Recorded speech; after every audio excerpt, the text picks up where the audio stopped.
तो इंडिया के अंदर इन टारगेट्स को अचीव करने के लिए प्लान्स लेकर आए जाते हैं गवर्नमेंट के द्वारा, और गवर्नमेंट क्या करती है फिर इन प्लान्स के अकॉर्डिंग जो है चीज़ों को देखने की कोशिश करती है, मैनेज करने की कोशिश करती है कि सर किस तरह से टारगेट्स को अचीव किया जाए। यानी कि जो बहुत खतरनाक, बहुत ज़बरदस्त जो साइंटिस्ट होता है उन्हीं को इसका क्या किया जाता है, मेंबर जो है वो बनाया जाता है। और ये चीज़ ये श्योर करने के लिए थी कि भाई जो चीज़ हमें अटमोस्ट इंपॉर्टेंस की है, जिस चीज़ की हमें सबसे ज़्यादा रिक्वायरमेंट है, पहले उस चीज़ की प्रोडक्शन हो, बाकी सारी चीज़ों के ऊपर रिसोर्सेज का यूज ना किया जाए। हेलो माय डियर स्टूडेंट्स, कैसे हैं आप सब? आई होप आप सब बहुत बढ़िया होंगे। मैं फिर स्वागत करता हूं आप सबका एक बार फिर से आपके अपने चैनल कॉमर्स अड्डा 247 के ऊपर। और आज की ये क्लास बहुत ज़्यादा इंपॉर्टेंट रहने वाली है क्लास 12 के बच्चों के लिए, क्योंकि आज की इस क्लास के अंदर हम लोग डिस्कस करने वाले हैं Indian economic development. Right, Indian economic development की सेकंड क्लास है, क्योंकि इसके अंदर हम लोगों ने सेकंड चैप्टर को बहुत ज़्यादा डिटेल में डिस्कस करना है। और आज का जो हमारा चैप्टर रहने वाला है उस चैप्टर का नाम है इंडियन इकोनॉमी 1950 टू 1991। राइट, यहाँ पर 1991 आएगा, यानी कि 1991 तक की बात करेंगे। राइट, इंडियन इकोनॉमिक डेवलपमेंट जो है वो कैसे चलती है, यानी कि आफ्टर इंडिपेंडेंस जो है वो इंडिया की इकोनॉमी किस तरह से डेवलप हुई उसके बारे में बात करेंगे। लेकिन किसी भी टॉपिक को स्टार्ट करने से पहले हमें ये समझना ज़रूरी है कि क्या क्या टॉपिक्स है जो हम लोग उसके अंदर बेसिकली क्या करने वाले हैं, कवर करने वाले हैं। राइट, तो अगर मैं बात करता हूँ तो यहाँ पर सबसे पहले इंडियन इकोनॉमिक डेवलपमेंट 1950 टू 1991 के अकॉर्डिंग बात करेंगे, और डिस्कस करेंगे सबसे पहले कि क्या क्या टॉपिक जो है वो हम लोग इस क्लास के अंदर कवर करने वाले हैं। तो अगर मैं टॉपिक्स की बात करता हूं तो इस चैप्टर को पढ़ने के बाद आप लोगों को क्या क्या चीज़ें जो है वो देखने को मिलने वाली है, या फिर आप लोग क्या क्या टॉपिक्स जो है वो समझने वाले हैं। तो सबसे पहले अगर मैं बात करता हूं यहाँ पर तो बात करेंगे तो हमें सबसे पहले ये पता चलेगा कि 5 ईयर्स प्लान्स के बारे में। Right, we will be able to know about the 5 years plan. पंचवर्षीय योजना जो चलाई गई थी, इन 5 ईयर्स प्लान्स के बारे में डिस्कस करेंगे डिटेल में कि कौन सा 5 ईयर प्लान कब आया था और उसकी क्या विशेषता थी, उसके बारे में समझेंगे। उसके बाद हमें पता चलेगा about the development policies in the different sectors such as agriculture and industry from 1950 to 1990। Right, one उसके बाद समझेंगे कि किस तरह से जो अलग अलग सेक्टर्स हैं उन सेक्टर्स के अंदर ग्रोथ जो है वो कैसी देखी गई, यानी कि एग्रीकल्चर सेक्टर ने कैसा परफॉर्म किया, इंडस्ट्री सेक्टर जो वो कैसा परफॉर्म करती है 1950 से लेकर 1990 तक। और उसके बाद हम लोगों ने डिस्कस करना है right, merits and limitation of the regulated economy, यानी कि एक रेगुलेटेड इकोनॉमी के क्या क्या फायदे हो सकते हैं, क्या क्या नुकसान हो सकते हैं, उसके बारे में भी डिटेल में डिस्कस करने की कोशिश करेंगे। राइट, तो सबसे पहले स्टार्ट करते हैं, और सबसे पहले स्टार्ट करते हैं किससे, इंट्रोडक्शन से। हम सब लोगों को पता है, क्या पता है कि 15 अगस्त 1947 के अंदर, यानी कि 15 अगस्त 1947 के अंदर इंडिया को क्या मिलती है, आज़ादी मिलती है। इंडिया क्या होता है, आज़ाद होता है। तो क्या कहता है, on 15 August 1947 India walk to a new dawn of freedom, यानी कि इंडिया को क्या मिलती है, फ्रीडम मिलती है। Finally we were masters of our own destiny after some 200 years of British rules, यानी कि आप लोगों को पता है कि जो ब्रिटिशर्स है वो हमारे ऊपर कितने साल तक रूल करके गए थे, हमारे ऊपर 200 साल तक उन्होंने क्या किया, रूल किया, राज किया। तो उसके बाद हम लोग क्या, यहाँ पर हमें क्या मिलती है, फ्रीडम मिलती है। और उसके बाद देखेंगे कि अब हम लोग जो है अपने खुद के मास्टर्स हैं, हम अपनी चीज़ों को खुद डिसाइड कर सकते हैं कि हमें क्या करना है और क्या नहीं करना है, यानी कि हम खुद के लिए चीज़ें जो है अब वो खुद करने वाले हैं। राइट, तो क्या आता है, the job of the nation building was in our hand, अब हमारे हाथ में थी सारी की सारी चीजें। The leader of the independent India had to decide amongst other things the type of economic system most suitable for our nation, a system which would promote the welfare of all rather than few. यानी कि आप लोगों को पता है कि Britishers जब हमारे ऊपर रूल करके गए तो उन्होंने हमें बहुत ज़्यादा एक्सप्लॉइट करने की कोशिश की है ना, हमारे रिसोर्सेज को बहुत ज़्यादा एक्सप्लॉइट किया, हमारे लोगों को बहुत ज़्यादा एक्सप्लॉइट किया। तो जब हमारे पास जो है इंडियन इकोनॉमिक डेवलपमेंट के अंदर ये बात करेंगे, समझने की कोशिश करेंगे कि इसके अंदर हम लोगों ने कैसे चीज़ों को मैनेज करने की कोशिश करी और कैसे ये कोशिश करी कि कम से कम लोगों का जो है राइट नुकसान हो सके और ज़्यादा से ज़्यादा लोगों को क्या है बेनिफिट मिल सके, उसके बारे में डिटेल में डिस्कशन हम लोगों ने यहाँ पर करनी है। राइट, तो स्टार्ट करते हैं। कहता है sir there are different types of economic systems. Right, अलग अलग सिस्टम हुआ करते थे। Amongst them socialism appeal to Jawaharlal Nehru the most, है ना। हमारे पास अलग अलग सिस्टम्स है, जैसे कि हमारे पास क्या कैपिटल इकोनॉमी है, हमारे पास मिक्स्ड इकोनॉमी है, हमारे पास राइट हमारे पास क्या है, हमारे पास सोशलिस्ट इकोनॉमी है। तो उस सिस्टम से अंदर से जो जवाहरलाल नेहरू जो हमारे फर्स्ट पीएम बनते हैं उनको सबसे बेहतर जो लगता है that is the socialist economy. Right, कौन सी सबसे सही लगती है उन्हें, सोशलिस्ट इकोनॉमी जो है वो सबसे सही लगती है, यानी कि समाजवाद अर्थव्यवस्था जो उन्हें ज़्यादा प्रभावित करती है।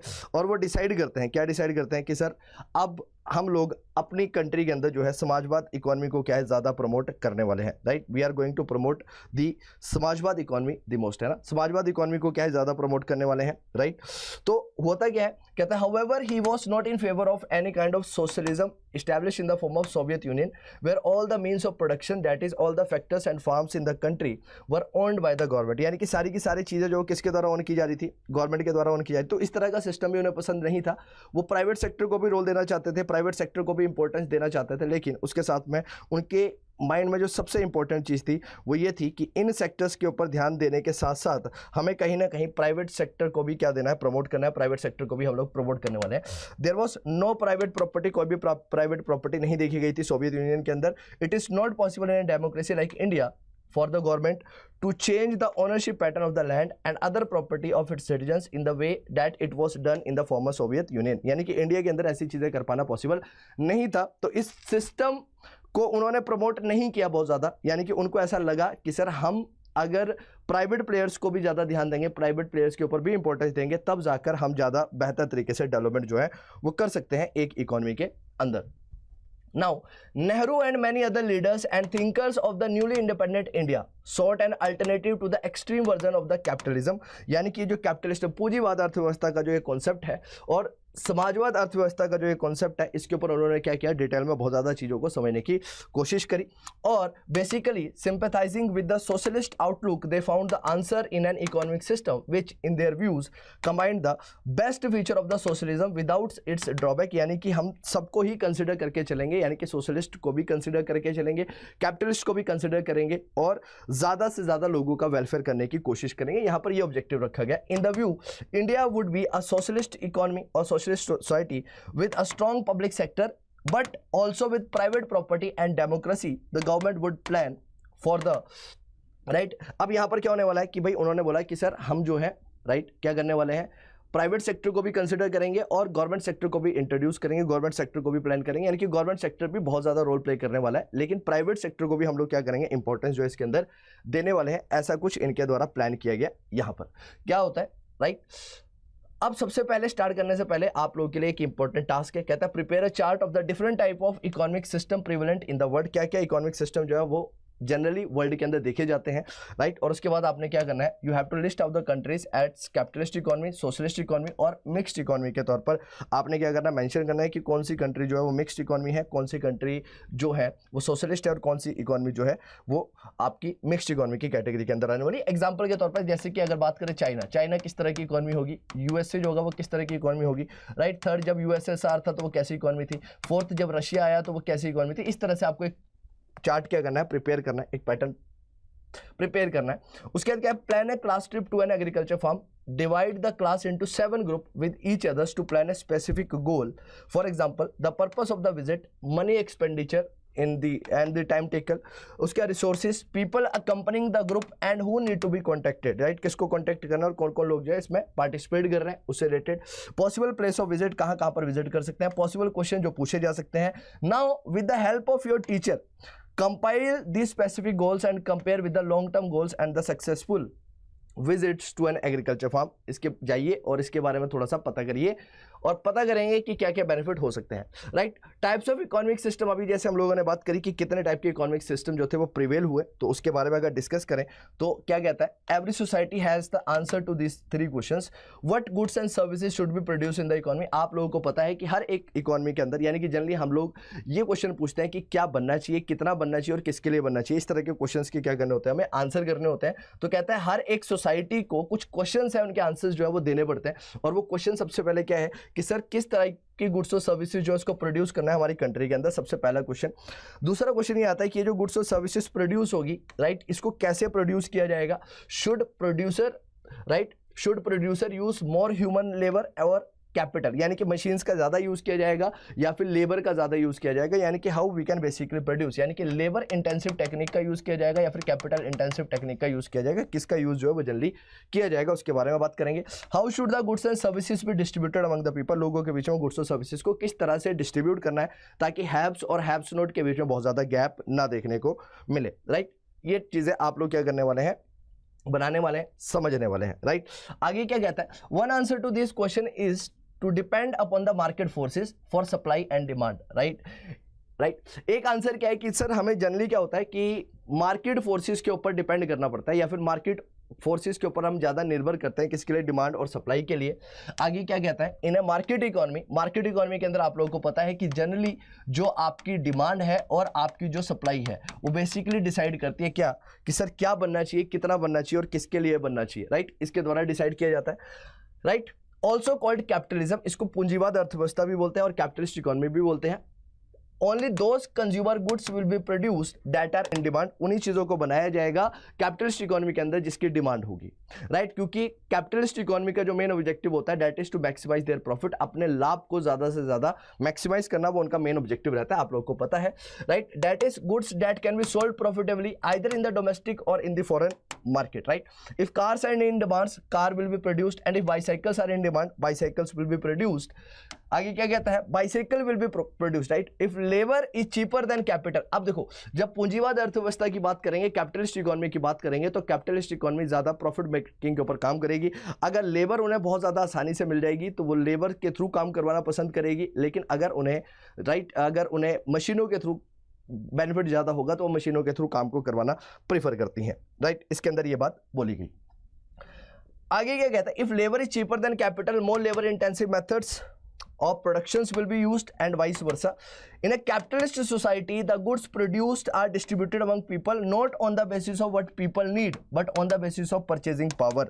ये आप लोगों को पता है, राइट? आप सब लोग जानते हैं कि परचेजिंग पावर के बेसिस पर यह निर्धारित किया जाता है कैपिटलिस्ट इकोनॉमी के अंदर कि हमें क्या बनाना है, यानी कि जिन लोगों की परचेजिंग पावर ज्यादा है उनके लिए प्रोडक्ट ज्यादा बनाए जाएंगे, जिनकी परचेजिंग पावर कम है उनके लिए प्रोडक्ट थोड़े कम बनाए जाएंगे, ऐसा बोला गया। The ability to buy goods and services, यानी कि उनकी एबिलिटी, उनकी क्षमता के बेसिस पर निर्धारित होगा कि क्या बनेगा, कितना बनेगा, राइट? और किसके लिए बनाया जाएगा।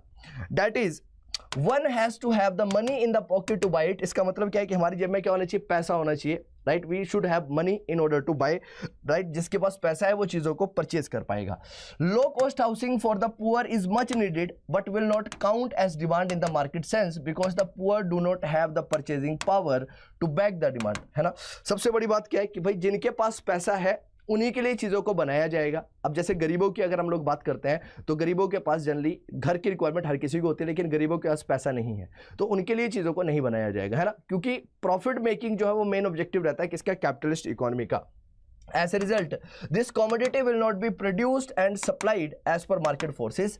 Such a society did not appeal to Jawaharlal Nehru. Right? Jawaharlal Nehru ji को ऐसी चीजें पसंद नहीं आई कि सर हम लोग जो है वो प्रॉफिट मेकिंग के ऊपर ज्यादा काम करें या फिर प्रॉफिट के ऊपर ज्यादा ध्यान दें, right? Our first prime minister, right? आगे क्या कहता है? For it meant that the great majority of people of the country would be left behind without the chance to improve their quality of life. इसकी वजह से क्या होगा? लोगों की क्वालिटी ऑफ लाइफ के ऊपर बहुत ज्यादा इंपैक्ट देखने को मिलेगा और ज्यादा लोगों को हम लोग क्या यहाँ पर कंसिडर करने वाले नहीं है, राइट? ये बोला गया, राइट? आगे क्या कहता है? लेकिन एक सोशलिस्ट सोसाइटी की बात करें, सोशलिस्ट सोसाइटी जो है वो इन 3 क्वेश्चंस के आंसर को डिफरेंट तरीके से करता है कि क्या प्रोड्यूस करना है, कितना प्रोड्यूस करना है और किसके लिए प्रोड्यूस करना है, राइट? तो उसका आंसर अलग तरीके से देगा। और क्या होता है? In a socialist society the government decide, government के द्वारा निर्धारित किया जाता है कि क्या बनाया जाएगा, कितना बनाया जाएगा और किसके लिए बनाया जाएगा, according to the needs of the society. It is assumed that the government knows what is good for the people of the country and so as they decide और the desires of the individual, इनको individual desires के बारे में भी क्या होता है? बहुत अच्छी तरह से कहता है, पता होता है, राइट? सो आर कहता है individual consumers are not given importance, उनको इतनी ज्यादा इंपॉर्टेंस जो वो नहीं दी जाती है। The government decide how goods are to be produced and how they should be distributed, right? तो इसके अंदर ये डिसाइड किया था कि क्या गुड्स बननी चाहिए, कितनी बननी चाहिए और किसके लिए बनानी चाहिए, वो किसके द्वारा डिसाइड किया जाएगा? राइट? गवर्नमेंट के द्वारा डिसाइड किया जाएगा, क्योंकि गवर्नमेंट बहुत अच्छी तरह से जानती है कि क्या बनाना है, कितना बनाना है, किसके लिए बनाना है और उनको कैसे डिस्ट्रीब्यूट करना है, उसके बारे में बात करती है। कहता है distribution under socialism is suppose to be based on what people need and not on what they can afford to purchase, यानी कि ये इसके ऊपर ज्यादा ध्यान देती है कि क्या लोगों को चाहिए और उसको कैसे बेसिकली हम लोगों ने क्या करना है? प्रोड्यूस करना है। Unlike under capitalist for example a socialist nation provide free health care to all its citizens, है ना? सोशलिस्ट सोसाइटी जो है या फिर सोशलिस्ट समाज अर्थव्यवस्था जो है वो बेसिकली चीजों को डिसाइड करती है कि अपने बेसिस पर कि क्या लोगों को ज्यादा चीजों की रिक्वायरमेंट है उसके बेसिस पर निर्धारित किया जाएगा, राइट? आगे क्या कहता है? Strictly a socialist society has no private property since everything is owned by the state. सारी चीज किसके द्वारा ओन की जाती है? स्टेट के द्वारा, यानी कि आपके सेंटर के द्वारा जो है वो सारी की सारी चीजें जो है वो ऑन की जाती हैं। और स्टेट का यहाँ पर मतलब है आपकी गवर्नमेंट से। किससे मतलब है? गवर्नमेंट से। आपकी गवर्नमेंट के द्वारा जो है वो सारी चीज़ों को क्या किया जाएगा? परचेज किया जाएगा, right. In Cuba and China for example most of the economic activities are owned by the socialist principles, है ना। चाइना जो है इसका बहुत बड़ा उदाहरण है, जहाँ पर सारी की सारी चीज़ें जो वो किसके द्वारा ऑन की जाती है? गवर्नमेंट के द्वारा ऑन की जाती है। गवर्नमेंट बेसिकली ऑन करती है उन सारी की सारी चीज़ों को, उन सारे के सारे रिसोर्सेज को, ठीक है। चलिए अब आगे बात करते हैं और डिस्कस करने की कोशिश करते हैं, राइट। सोशलिस्ट इकोनॉमी का जो कॉन्सेप्ट है वो आप लोगों को जरूर समझ में आ गया होगा कि what is the basic concept of socialist economy. एक समाजवाद अर्थव्यवस्था का क्या कॉन्सेप्ट है और वो कॉन्सेप्ट किस तरह से चलता है वो आप लोगों को पता होगा कि ज़्यादातर इकोनॉमीज जो है वर्ल्ड के अंदर वो क्या है? मिक्स्ड इकोनॉमीज है। यहाँ पर गवर्नमेंट और मार्केट जो है वो टुगेदर आंसर करती है इन क्वेश्चंस को। गवर्नमेंट और मार्केट जो है वो इन क्वेश्चंस के क्या है? खुद आंसर जो है वो करने वाली है, राइट। यहाँ पर गवर्नमेंट के द्वारा क्या किया जाता है? इन क्वेश्चंस के आंसर जो है वो जनरली किए जाते हैं। आगे क्या कहता है? Answer the questions of what to produce, क्या प्रोड्यूस करना है, कैसे प्रोड्यूस करना है और किस तरह से डिस्ट्रीब्यूट करना है जो भी प्रोड्यूस किया गया है उसको। In a mixed economy the market will provide whatever goods and services it can produce well and the government will provide essential goods and services which the market fails to do। यानी कि जो basic requirement की चीज़ें हैं, सबसे पहली बात यहाँ पर गवर्नमेंट के द्वारा डिसाइड किया है कि क्या बनना है, कितना बनना है और किस तरह से बनाना है। और दूसरी चीज़, इस चीज़ के ऊपर ज़्यादा ध्यान दिया जाएगा, किस चीज़ के ऊपर फोकस किया जाएगा कि सर जो लोगों के लिए जब सर्विसेज दी जाए, लोगों के लिए जब चीज़ों को बनाया जाए तो ये सुनिश्चित किया जाए कि जो चीज़ें लोगों को नहीं मिल रही है वो बेसिक ड्यूटी है, बेसिक रिस्पॉन्सिबिलिटी है किसकी? आपकी गवर्नमेंट की, आपकी सरकार की, राइट। आगे क्या कहता है? A plan spell out how the resources of the nation should be put to use. एक प्लान बनाया जाएगा जिसके थ्रू ये निर्धारित होगा कि किस तरह से रिसोर्सेज को यूज करना है। उसके बाद it should have some general goals as well as some specific goals objectives which are to be achieved within a specific period, है ना। यानी कि गोल्स होंगे, टारगेट्स होंगे, क्योंकि सर लाइफ में अगर टारगेट्स नहीं है तो गोल्स को कभी भी अचीव नहीं किया जा सकता है कि गोल्स को किस तरह से अचीव करना। तो यहाँ पर यह भी डिसाइड किया गया कि सर किस तरह से गोल्स जो है वो बनाए जाएंगे, किन गोल्स के ऊपर ज़्यादा फोकस करना है और उसको कैसे अचीव करवाना है, उसके ऊपर फोकस जो है वो यहाँ पर ज़्यादा किया गया और ज़्यादा उस चीज़ के ऊपर ध्यान दिया गया, राइट। आगे क्या कहता है? achieved with a specific period of time in India plans were, right। तो 5 years plans जो इंडिया के अंदर जो है वो लेकर आए जाते हैं, right. Plans were of 5 years durations and we call them 5 years plan. तो इंडिया के अंदर इन टारगेट्स को अचीव करने के लिए प्लान्स लेकर आए जाते हैं गवर्नमेंट के द्वारा। और गवर्नमेंट क्या करती है? फिर इन प्लान्स के अकॉर्डिंग जो है चीज़ों को देखने की कोशिश करती है, मैनेज करने की कोशिश करती है कि सर किस तरह से टारगेट्स को अचीव किया जाएगा, है ना। So we borrowed this from the former Soviet Union. ये हमने कहाँ से लेके आए? ये 5 years प्लान का कॉन्सेप्ट। तो याद रखिएगा जो 5 year प्लान का कॉन्सेप्ट आया वो कहाँ से आया है? सोवियत यूनियन से आया है। और सोवियत यूनियन का मतलब यहाँ पर क्या है? यूएसएसआर है, राइट। आर्य बात समझ में नहीं है कहाँ से ये कॉन्सेप्ट आया? यूएसएसआर से ये कॉन्सेप्ट जो वो जनरली क्या है? देखा गया है, right.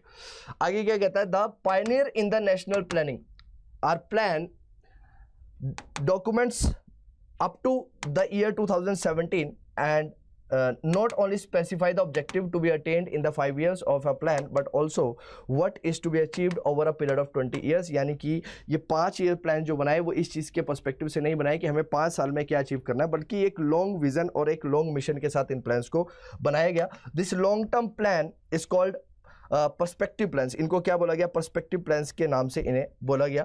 The 5 year plans were suppose to provide the basis for this perspective plans. और ये जो 5 years प्लान थे ये क्या है? एक बेस के तौर पर काम करते हैं। किसके लिए? गवर्नमेंट के लिए। Now it will be unrealistic to expect all the goals of a plan to be given equal importance in all plans. यानी कि सारे के सारे प्लान्स को इक्वल इंपॉर्टेंस मिले, ये थोड़ा सा अनरियलिस्टिक है। यानी कि यहाँ पर इस चीज़ के ऊपर ज़्यादा फोकस किया जाएगा कि सर कौन सी चीज़ें जो है वो मेजर अपॉर्चुनिटी की है या फिर किन चीज़ों के ऊपर ज़्यादा ध्यान देना चाहिए। वो अलग अलग सेक्टर जो है वो अलग अलग तरीके से इसको क्या करेंगे? डिफाइन करने वाले हैं, right. So given equal importance in all the plans. In fact the goals may actually be in conflict. For example the goal of introducing modern technology may be in conflict with the goals of increasing employment if the technology reduce the needs of the labour, right. आगे क्या बोलता है? The planner have to balance the goals a very difficult job, right. हमें क्या करना पड़ेगा? जो planner है उसको क्या करना पड़ेगा? चीज़ों को ऑर्गेनाइज करना पड़ेगा और ऑर्गेनाइज करके उसको डिसाइड करना पड़ेगा कि क्या चीज़ें प्रोड्यूस होनी चाहिए और कितनी होनी चाहिए। उसके लिए आंसर्स उसको उसके अकॉर्डिंग लेने पड़ेंगे, we find different goals being emphasised in different plans in India. अलग अलग गोल्स जो है वो अलग अलग चीज़ों के ऊपर क्या करते हैं, ध्यान देते हैं इंडिया के अंदर, राइट। ये बात यहाँ पर बोली गई। क्या कहता है आगे, कहता है India's 5 year plan did not spell out how much each and every goods and services is to be produced, कि कितनी चीज़ें बनानी है, राइट। उस चीज़ के बारे में नहीं बोला गया इसके अंदर कि क्या बनाना है, किस तरह से बनाना है, बल्कि हाँ ये बताया गया कि किसके लिए बनाना है, राइट। आगे क्या कहता है, this is neither possible for necessary for the former Soviet Union try to do this and fail. और ऐसा क्यों हुआ, ऐसा इसलिए हुआ क्योंकि जो सोवियत यूनियन है वो क्या हो जाती है, फेल हो जाती है इस चीज़ को अचीव करने के लिए, राइट। तो यहाँ पर ज़्यादा चीज़ों के ऊपर क्या किया गया, फोकस किया गया, राइट। आगे क्या कहता है, it is enough if the plan is specific about sectors where it place a commanding roles, for instance power generation and irrigation while leaving the rest of the market. यानी कि हमें ये डिसाइड करना है कि किस प्लान को कितनी इंपॉर्टेंस देनी है, क्योंकि हर एक प्लान की अलग अलग इंपॉर्टेंस जो है वो देखी जा सकती है, राइट। आगे क्या कहता है, economy with the private sector being encouraged to be a part of the plan efforts, the Industrial Policy Resolution of 1948 and the Directive Principles of the Indian Constitution reflected this outlook. In 1950, the Planning Commission was set up by the Prime Minister as the chairperson. 1950 के अंदर क्या है, planning commission बनाया गया, जो कि ये जो डिफरेंट प्लान बनाए जाएंगे इन प्लान्स के एग्जीक्यूशंस को क्या है, देखने वाला है और उनके ऊपर ज़्यादा ध्यान देने वाला है, right. Now let us try to understand that what are the goals of the 5 years plan. जो 5 ईयर्स प्लान है इनके क्या क्या गोल्स हैं उसको समझते हैं। तो क्या कहता है यहाँ पर, a plan should have some clearly specific goals, यानी कि गोल्स जो होने चाहिए वो बहुत ज़्यादा क्लियर होने चाहिए कि क्या करना है और किस तरह से अचीव करना है। The goals of the 5 year plan were, क्या क्या प्लान थे, सबसे पहले growth, modernisation, self reliance and equity. ये चीज़ याद रखिएगा, कई बार एग्जाम के अंदर आप लोगों से एक क्वेश्चन पूछा जाता है, that what was the question पूछा जाता है, that what was the objectives of, क्या ऑब्जेक्टिव्स हैं किसके, आपके 5 ईयर प्लान के। जो आपके 5 ईयर प्लान्स आ रहे हैं इसके ऑब्जेक्टिव्स क्या है, क्यों इनको लेकर आया जा रहा है, ये बहुत बार आपसे एग्जाम में ये क्वेश्चन जो है ये पूछा जाता है, इसलिए थोड़ा सा रेलिवेंस रखता है ये वाला टॉपिक, राइट। तो याद रखिएगा, growth, modernisation, self reliance and equity, these were the core objectives of the 5 year plans. ये कोर ऑब्जेक्टिव थे किसके, 5 ईयर प्लान के। And this does not mean that all the plans have given equal importance. इसका मतलब क्या है कि सारे के सारे प्लान्स को इक्वल इंपॉर्टेंस देनी है, ऐसा जरूरी नहीं है, बल्कि इस चीज के ऊपर ज्यादा फोकस किया गया कि किन प्लान्स की कितनी रिक्वायरमेंट है और किसकी क्या नीड्स है, उसके बेसिस पर क्या किया जाए, ध्यान ज्यादा दिया जाए। इस चीज के ऊपर ज्यादा फोकस करते थे आपके 5 year plans. Due to limited resources, a choice has to be made in each plan about which of the goal is to be given primary importance। यानी कि हमारे पास क्या है, रिसोर्सेज हमेशा स्कार्स रहता है, आप लोग पढ़ते हैं इकोनॉमिक्स के अंदर, that you always have scarcity of resources. तो क्योंकि हमारे पास रिसोर्सेज का अभाव है, तो उस अभाव को फुलफिल करने के लिए हमें ये डिसाइड करना पड़ेगा कि हमारे रिसोर्सेज का एलोकेशन किस तरह से हो। Nevertheless the planners have to ensure that, planner को इंश्योर करना पड़ेगा as far as possible the policies of the plan do not contradict this 4 goals, है ना। जो भी पॉलिसीज बनाई जाए वो इन 4 गोल्स को ध्यान में रखकर बनाई जाए। क्या 4 गोल होने चाहिए, growth, modernisation, self reliance and equity. ये 4 चीजें हैं जिनको ध्यान में रखकर जो है वो पॉलिसीज को फ्रेम किया जाए, ये बात यहां पर बोली गई, right. Let us now learn about the goals of the planning in some detail. थोड़ा और डिटेल में इसको समझने की कोशिश करते हैं, समझने का प्रयास करते हैं। सबसे पहला क्या है, ग्रोथ। ग्रोथ का मतलब क्या है, ग्रोथ का मतलब है it basically refer to the increase in the country's capacity to produce the output of the goods and services within the country, right. इसका मेन ऑब्जेक्टिव क्या है, कहता सर the main objective of this was to produce, right, that was to increase the country's capacity, right. Country की capacity को क्या करना, बढ़ाना है, यानी कि आउटपुट डिलीवर करने की जो कैपेसिटीज है, यानी कि गुड्स और सर्विसेज को जो प्रोड्यूस करने की क्षमता है उसको इंक्रीज करना है, राइट। क्योंकि ज्यादा गुड्स और सर्विसेज प्रोड्यूस होगी तो ज्यादा बेनिफिट एक इकोनॉमी को देखने के लिए मिलने वाला है, वो बात यहां पर बोली गई। It implies either a large stock of productive capital or a large size of supporting services like transport and banking, or an increase in the efficiency of the productive capital and services, right. कि हमें क्या करना है, जो service sector है जैसे कि banking sector है, राइट, उसकी एफिशिएंसी को हमें क्या करना है, इंक्रीज करना है। क्योंकि अगर उसकी एफिशिएंसी के अंदर इंक्रीमेंट होगा तभी ज़्यादा बेनिफिट आप लोगों को देखने के लिए मिलेगा एक इकोनॉमी के अंदर। ऐसी कुछ बातें इस प्लान के अंदर बोली गई। आगे क्या कहता है, a good indicator of the economic growth in the language of, किसकी लैंग्वेज में, right, in the language of economics steady increase in the gross domestic product, क्योंकि इसकी वजह से क्या होगा, ग्रोस डोमेस्टिक प्रोडक्ट के अंदर भी इंक्रीमेंट जो है वो आप लोगों को देखने के लिए मिलने वाला है। लेकिन अब आगे पढ़ने से पहले आपको कुछ इंपॉर्टेंट चीजें समझनी है। डेट महलनोबिस जो है उनको आर्किटेक्ट बोला जाता है किसका, इंडियन प्लानिंग का, right. Mahalanobis is basically known as the architect of the Indian planning system, right. Indian planning system के अंदर बहुत ज्यादा इंपॉर्टेंट रोल जो है वो इन भाई साहब के द्वारा प्ले किया गया। Many distinguished thinker contributed to the formulations of India's 5 years plans, right. बहुत सारे लोगों ने इस चीज के ऊपर ध्यान दिया कि इंडिया के जो 5 ईयर प्लान्स है वो किस तरह से बनाए जाए, उनके ऊपर किस तरह से ध्यान दिया जाए, राइट। अमंग देम एक थे आपके एक स्टैटिस्टिशियन से, उनका नाम था प्रशांता चंद्रा महलनोबिस, यानी कि पीसी महलनोबिस जो है वो इन्हें जनरली जो है वो बोला जाता है। तो पीसी महलनोबिस जो है इनको बोला जाता है, right. Stand out planning in the real sense of the term begins with the second 5 year plan, right. जो प्लानिंग है वो मेन सेंस में जो शुरू हुई वो कहां से हुई, जब आपका सेकंड ईयर प्लान आया वहां से आपको देखने को मिलती है। The second plan a landmark contribution to the development planning in general laid down the basic ideas regarding goals of the Indian planning. The plan was based on the ideas of Mahalanobis. In that sense, he can regarded as the architect of the Indian planning. इसको architect भी बोला जाता है, किनको, महलनोबिस को, PC Mahalanobis को architect भी बोला जाता है आपका, राइट। आप याद रखिएगा ये चीज, कई बार आपसे एग्जाम में क्वेश्चन पूछा जाता है, that who is known as the architect of the planning commission, right. आपके जो ये प्लान है इनका आर्किटेक्ट किसे बोला जाता है, तो पीसी महलनोबिस को आपके बोला जाता है, क्या, बेसिकली जनक 5 ईयर्स प्लान्स का, राइट। महलनोबिस कौन थे, 1893 में इनका बर्थ होता है, कहां पर होता है, कलकत्ता में इनका बर्थ होता है, right. He was educated as the Presidency College, कहां पर पढ़ते हैं, कलकत्ता के ही प्रेसिडेंसी कॉलेज के अंदर इनकी एजुकेशन होती है। कैम्ब्रिज यूनिवर्सिटी इंग्लैंड में जाते हैं फर्दर आगे पढ़ने के लिए। इनका कॉन्ट्रीब्यूशन जो है वो सब्जेक्ट ऑफ स्टैटिस्टिक्स के अंदर जो है इनको एक इंटरनेशनल फेम जो है दिलाता है, यानी कि इनको एक नाम, एक दर्जा जो है वो मिलता है किसकी वजह से, स्टैटिस्टिक्स सब्जेक्ट की वजह से, राइट। 1945 के अंदर he was made a fellow member of the Britain royal society, जो ब्रिटेन की रॉयल सोसाइटी थी उनके अंदर क्या बनाया जाता है, इन्हें फेलो मेंबर जो है बना दिया जाता है। One of the most prestigious organisation for scientist, only the most outstanding scientist are made members of this society, यानी कि जो बहुत खतरनाक, बहुत जबरदस्त जो साइंटिस्ट होते हैं उन्हीं को इसका क्या किया जाता है, मेंबर जो है वो बनाया जाता है, right. Mahalanobis establish the Indian statistical institute, यानी कि याद रखिए एक क्वेश्चन और जनरेट हो सकता है कि इंडियन स्टैटिस्टिकल इंस्टीट्यूट का जो मेंबर है वो किसे बोला, जो एस्टैब्लिश है, जो उसके संचालक हैं, किसको माना जाता है, he is basically the Mahalanobis, right. कहां पर है, और ये कलकत्ता में है, और इन्होंने अपना जर्नल जो वो स्टार्ट किया जिसका नाम था Sankhya, right, Sankhya, which still serves as a respected forum for statisticals to discuss their ideas. अगर आपने पिछली वीडियो नहीं देखी है तो उसके अंदर देखिएगा, मैंने आपको बताया था कि अगर जब हम लोग डाटा कलेक्शन की बात करते हैं तो आप जनरली जो आपका जो इंडियन स्टैटिस्टिकल इंस्टीट्यूशन है वो बहुत ज्यादा मदद करता है इस चीज के लिए, right. Both the ISI and the Sankhya are highly regarded by the statisticians and economists all over the world in these days. आजकल के टाइम पर भी इसको क्या किया जाता है, बहुत ज्यादा रिकॉग्नाइज किया जाता है लोगों के द्वारा।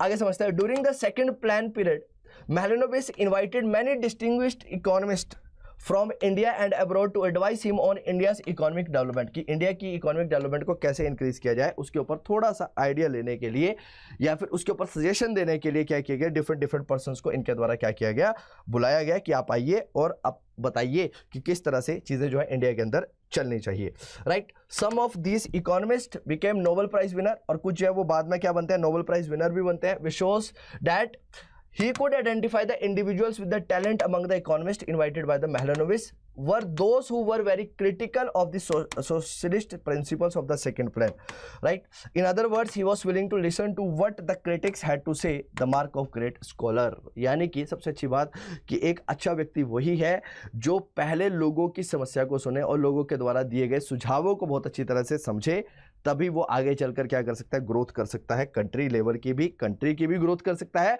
और साथ ही साथ में अपनी ग्रोथ तो करता ही करता है। तो इससे ये पता चलता है वो कितने जबरदस्त स्कॉलर थे कि वो लोगों के मिशन और विजन को कितने आसानी से समझ लेते थे कि लोग किस तरह से चीजों को प्रोवाइड कर सकते हैं। Many economists today reject the approach of the planning formulated by the Mahalanobis, but will always be remembered for playing a vital role in putting India on the road of economic progress, and statisticians continue to profit from his contribution to the statistical theory. Right.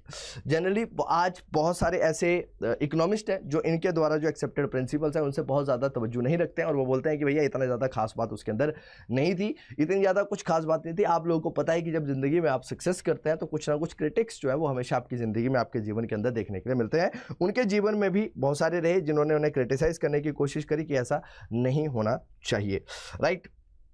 Now source Sankhya Chakravarty, right, Sukhamoy Chakravarty, Mahalanobis, Prasanta Chandra, in John Eatwell, et al, the New Palgrave Dictionary, economics development, www, यहाँ से ये source जो है वो basically आपका उठाया गया है, राइट। ये सोर्स क्या है, यानी कि ये जो इन्फॉर्मेशन है ये कहाँ से उठाई गई है, ये आपके इस प्लेस से उठाई गई है, ये जो सोर्स है। क्लियर है इतनी बात? चलिए अब आगे चलने की कोशिश करते हैं। और क्या कहता है सर्विस सेक्टर की, अगर मैं बात करता हूं, किसकी बात करता हूं, सर्विस सेक्टर की बात करता हूं। Let us try to understand the service sector. ऐसे country develop, it undergoes structural changes, बहुत सारे स्ट्रक्चरल चेंजेस आते हैं। इंडिया की अगर बात की जाए, the structure change is peculiar, बहुत ज़्यादा स्ट्रक्चर चेंज नहीं था। Usually with development, right, the share of agriculture declines, agriculture sector का शेयर जो वो डिक्लाइन होने लगा, and the industries become dominate, और इंडस्ट्री जो है वो बहुत ज़्यादा ग्रो होने लगी इंडिया के अंदर, राइट। क्या बोलता है, at higher level of development the service sector contributed more to the GDP than the other two sector, service sector का कॉन्ट्रीब्यूशन धीरे धीरे जो है वो ग्रो करने लगा। In India the share of the agriculture in GDP was more than 50%, right. अगर मैं एग्रीकल्चर की बात करूं तो एग्रीकल्चर का शेयर जो है वो बहुत ज़्यादा हुआ करता था, right, as one would expect from a poor country. But by 1990 the share of the service sector was 40.59%, यानी कि इंडिया पहले क्या था, एक पुअर कंट्री हुआ करता था, तो सर्विस सेक्टर जो है बहुत ज़्यादा कंट्रीब्यूट किया करता था, सर्विस सेक्टर का कंट्रीब्यूशन जो था वो ज़्यादा था। लेकिन जो बाद में क्या हो जाता है, कम हो जाता है। और इससे एक चीज़ पता चलती है कि इंडिया जो है वो ग्रोथ की कगार पर, या फिर ग्रोथ जो है उसके अंदर ज़्यादा देखी गई, राइट। और सर्विस सेक्टर जो है 40.59% जो है वो आपका इंक्रीज कर जाता है, बढ़ जाता है। क्लियर है? चलिए अब आगे समझने की कोशिश करते हैं। मोर than the agriculture of industries like what we find in developed nation, this phenomena of growing share of the service sector was accelerated in the post 1991 period. This marked the onset of the globalizations in the country, which will be discussed in the chapter 3. यानी कि आगे चल के आप लोग एक चीज़ समझने वाले हैं कि सर इसी चीज़ को आप लोग समझेंगे कि एक ग्रोथ डेवलप्ड नेशन की कैटेगरी के अंदर अगर हमें किसी को रखना है तो हम उसको रख सकते हैं किसके बेसिस पर, उसके सर्विस सेक्टर के बेसिस पर। तो सर्विस सेक्टर जो है बहुत बड़ा कॉन्ट्रीब्यूटर यहाँ पर बना। आगे हम लोग समझते हैं, यानी कि जीडीपी के अंदर क्या इंपॉर्टेंस थी ये बताया। द जीडीपी का मतलब क्या है, कहता है GDP is the basically the market value of the final goods and services that it produce in the country during an accounting year या फिर ड्यूरिंग एन ईयर। यानी कि अगर मैं आप लोगों को समझाने की कोशिश करूं तो जीडीपी का मतलब क्या है, जीडीपी से पता चलता है कि गुड्स और services, that how much growth do we have in the goods and services, goods और सर्विसेज जो कितनी ज्यादा ग्रो करती है। तो जीडीपी का मतलब क्या है कि it is the market value of the final goods and services that is produced by a country during an accounting year. एक अकाउंटिंग ईयर के अंदर जो गुड्स और सर्विसेज प्रोड्यूस की गई उसके बेसिस पर निर्धारित होता है कि उनकी ग्रोथ कैसी है। You have studied this concept in class 10th as well. You can think of the GDP as a cake and growth in the increase in the size of the cake. If the cake is larger, more people will enjoy it. It is necessary to produce more goods and services if the people of India are to enjoy, in the words of first 5-year plans, a more rich and varied life. यानी कि अगर लोगों को ज़्यादा बेहतर ज़िंदगी जीनी है, लोगों को ज़्यादा अच्छा अपनी लाइफ में करना है, तो उसके लिए क्या करना ज़रूरी है कि सर ज़्यादा गुड्स और सर्विसेज को प्रोड्यूस करना ज़रूरी है, क्योंकि ज़्यादा गुड्स और सर्विसेज जो है वो एक्सेलरेट कर देगी या फिर वो प्रोड्यूस कर देगी ज़्यादा बेनिफिट किसको, राइट, पूरी की पूरी कंट्री को, क्योंकि ज़्यादा लोग जो है उसका कंजम्पशन जो है वो कर पाएंगे। ऐसी बात इसके अंदर बोली गई, right. The GDP of a country is divided या derived from the different sectors of all the economy, namely the agriculture sector. GDP कहाँ से बनती है, तो जीडीपी आपके एग्रीकल्चर सेक्टर का भी कॉन्ट्रीब्यूशन है, आपका इंडस्ट्रियल सेक्टर का भी कॉन्ट्रीब्यूशन, आपके सर्विस सेक्टर का भी कॉन्ट्रीब्यूशन है जीडीपी के अंदर। The contribution made by each of the sectors make up the structural composition of the economy. In some countries, कुछ कंट्रियों के अंदर growth in agriculture contributes more than the GDP growth, right. कुछ कंट्रियों के अंदर क्या है, एग्रीकल्चर जो वो ज़्यादा कंट्रीब्यूट करता है, कुछ कंट्रियों के अंदर जो है वो सर्विस सेक्टर जो कंट्रीब्यूट करता है जीडीपी के अंदर। यानी कि हर एक कंट्री के अंदर अलग अलग पैटर्न है, तो अलग अलग पैटर्न के बेसिस पर अलग अलग तरीके से डेवलपमेंट जो है उन कंट्रियों के अंदर देखी जाती है, ग्रोथ जो है वो देखी जाती है, right.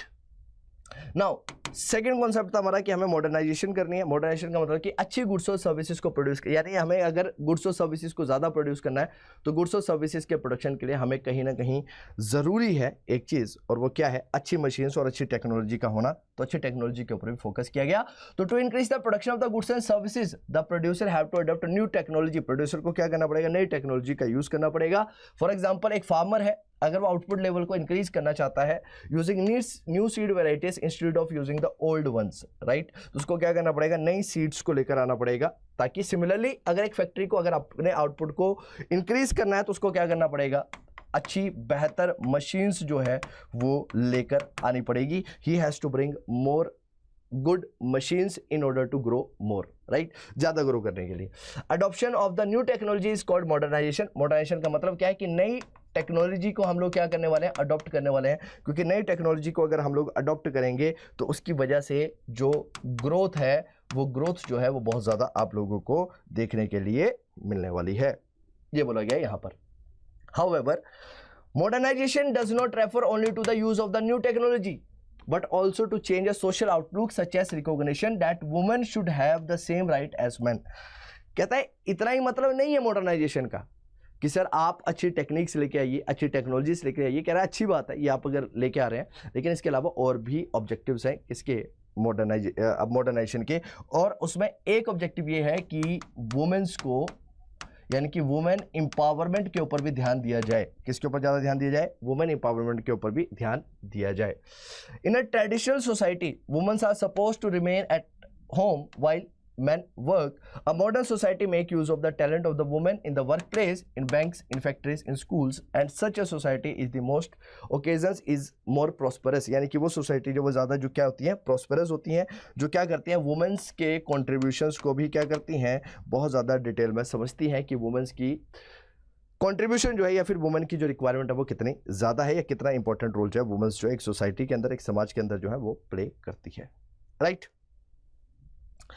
Now third point is self reliance. अगला पॉइंट क्या है, सेल्फ रिलायंस, खुद के ऊपर आत्मनिर्भर बनेंगे और खुद चीज़ों को क्या करेंगे, प्रोड्यूस करेंगे। A nation can promote economic growth and modernization by using its own resources or by using resources important from the other nations, right? Self reliance का मतलब क्या है कि खुद निर्भर करेंगे, खुद के रिसोर्सेज के ऊपर खुद डिसाइड करेंगे क्या प्रोड्यूस करना है, कैसे प्रोड्यूस करना है, और दूसरे कंट्री के ऊपर ज्यादा हम लोग क्या है फोकस नहीं करने वाले हैं। तो क्या लगेगा, the first 7 5-year plans gave important for the self reliance which mean avoiding import of those goods which could be produced by themselves. यानी कि जिन चीज़ों को खुद प्रोड्यूस किया जा सकता है उनके ऊपर ज़्यादा ध्यान दिया जाए, उनको बाहर से इंपोर्ट ना किया जाए, उसके बारे में यहाँ पर बोला गया, राइट। नाउ कुछ चीज़ें डिस्कस करते हैं, और डिस्कस क्या करेंगे, discuss in your class the changes in the technology used for production of the foods and grains, right. Foods और ग्रेन्स को प्रोड्यूस करने के लिए कैसे टेक्नोलॉजी का यूज़ किया जाए, पैकेजिंग ऑफ प्रोडक्ट के लिए, मास कम्युनिकेशन के अंदर, इसके बारे में पूछा गया। Find out and prepare a list of major item that India imported and exported during 1950 1991 and 2018 to 19, right. उसके बाद क्या कहता है, observe the difference, do you see the impact of the self reliance, discuss for getting those detail of your answers and refer to the economic survey of the latest year. इस चीज़ के ऊपर क्या करें, ज़्यादा ध्यान करें और ज़्यादा चीज़ों को देख सकें। आगे क्या कहता है, तो चीज़ों को हमें क्या करना है, इंडिया के अंदर प्रोड्यूस करना है। इंडिया खुद प्रोड्यूस करेगी चीज़ों को, हम किसी के ऊपर निर्भर जो है वो प्रोडक्शन के लिए नहीं रहने वाले, ये बात यहाँ पर बोली गई। The policy was considered a necessity in order to reduce our dependence on the foreign sector, right. Foreign sector के ऊपर डिपेंडेंस को कम कर दिया गया, यानी कि वो तभी पॉसिबल है जब हम उसे बेसिक रिक्वायरमेंट या फिर बेसिक नेसेसिटी की चीज़ मान लें। कहते हैं it is understandable that people who were recently freed from foreign domination should give importance to the self reliance. यानी कि इस चीज़ से भी कहीं ना कहीं कहता है, सुनिश्चित करता है या फिर इस चीज़ के ऊपर भी रिलाई करता है कि जो देश ऑलरेडी बाहर के किसी देशों के थ्रू गुलाम बनाया गया था, अब वो देश खुद चीज़ों को प्रोड्यूस करे तो वो ज़्यादा बेहतर है, क्योंकि बाहर वालों के ऊपर अगर ज़्यादा डिपेंडेंस हमारी रहेगी तो हमारा एक्सप्लॉयटेशन ही जो है वो बेसिकली देखने को मिलने वाला है। Further it was feared that dependence on the imported food supplies, foreign technologies and foreign capital may make India sovereignty vulnerable and foreign interference in our policies. और इसकी वजह से क्या होगा, हम अगर बाहर वालों से ज़्यादा मदद लेंगे तो वो घर के अंदर अगर आप कई बार बाहर वालों से ज़्यादा मदद लेने की कोशिश करते हो तो क्या फ़ायदा होता है, क्या नुकसान होता है कि सर वो चीज़ें आपको समझाने के साथ साथ आपको एक्सप्लॉइट करने की भी कोशिश करते हैं और आपका मजाक बनाते हैं। तो वही चीज़ें यहाँ पर बोलेगी कि भैया अब हम किसी के ऊपर निर्भर जो है वो नहीं करने वाले हैं किसी भी चीज़ को लेकर, अब हम सारी चीज़ें जो है वो खुद करेंगे, खुद रिलाई करेंगे हर एक चीज़ के ऊपर और किसी के ऊपर ज़्यादा फोकस नहीं करेंगे।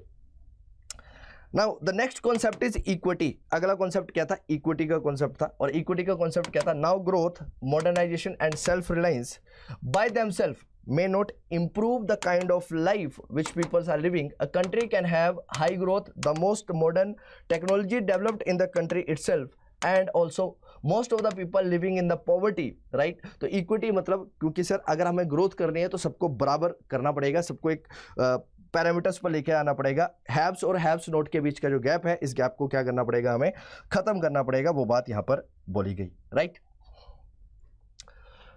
It is important to ensure that benefit of the economic prosperity reach to the poor sections of the society, poor के पास भी वो चीजें पहुंचे, well instead of being enjoyed only by the rich. So in addition to the growth, modernizations and self reliance, equity is also important. Equity के ऊपर भी ज्यादा ध्यान दिया गया, इक्विटी हो सबके पास, सारे रिसोर्सेज जो है बहुत आसानी से पहुंचे। Every Indian should be able to meet his और her basic needs, basic requirements को वो क्या करे, फुलफिल करे। हर पर्सन की जो बेसिक रिक्वायरमेंट है उसे बेसिक रिक्वायरमेंट जो है वो प्रोवाइड करवाई जाए ताकि वो अपने आप को बेहतर तरीके से सेटिस्फाई कर सके, ये बात यहां पर बोली गई। नेक्स्ट बात क्या बोलता है, agriculture.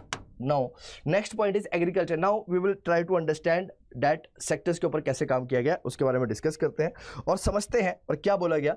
Agriculture, you have learned in chapter 1, पहले चैप्टर के अंदर आप लोगों ने पढ़ा that during the colonial rule there was neither growth or nor equity in the agriculture sector. Agriculture sector के अंदर बहुत ज्यादा ग्रोथ नहीं थी। क्यों नहीं थी? क्योंकि ब्रिटिशर्स हमें जनरली क्या कर रहे थे, एक्सप्लॉइट कर रहे थे और उनके द्वारा ही डिसाइड किया जा रहा था कि क्या प्रोड्यूस किया जाए। तो वो जनरली कैश क्रॉप्स के ऊपर ज्यादा फोकस कर रहे थे ताकि ज्यादा बेनिफिट उन्हें मिल सके इस ऑब्जेक्टिव के साथ, right? The policy maker of independent India had to address these issues which they did through land reforms and promoting the use of high yield variety seeds, यानी कि HYVs के ऊपर ज्यादा फोकस किया गया। हाई यील्ड वैरायटी सीड्स को production के ऊपर ज्यादा ध्यान दिया गया कि उनका प्रोडक्शन हो तो उससे ग्रोथ जो है वो ज्यादा की जाएगी और ज्यादा ग्रोथ जो है वो आप लोगों को देखने के लिए मिलने वाली है।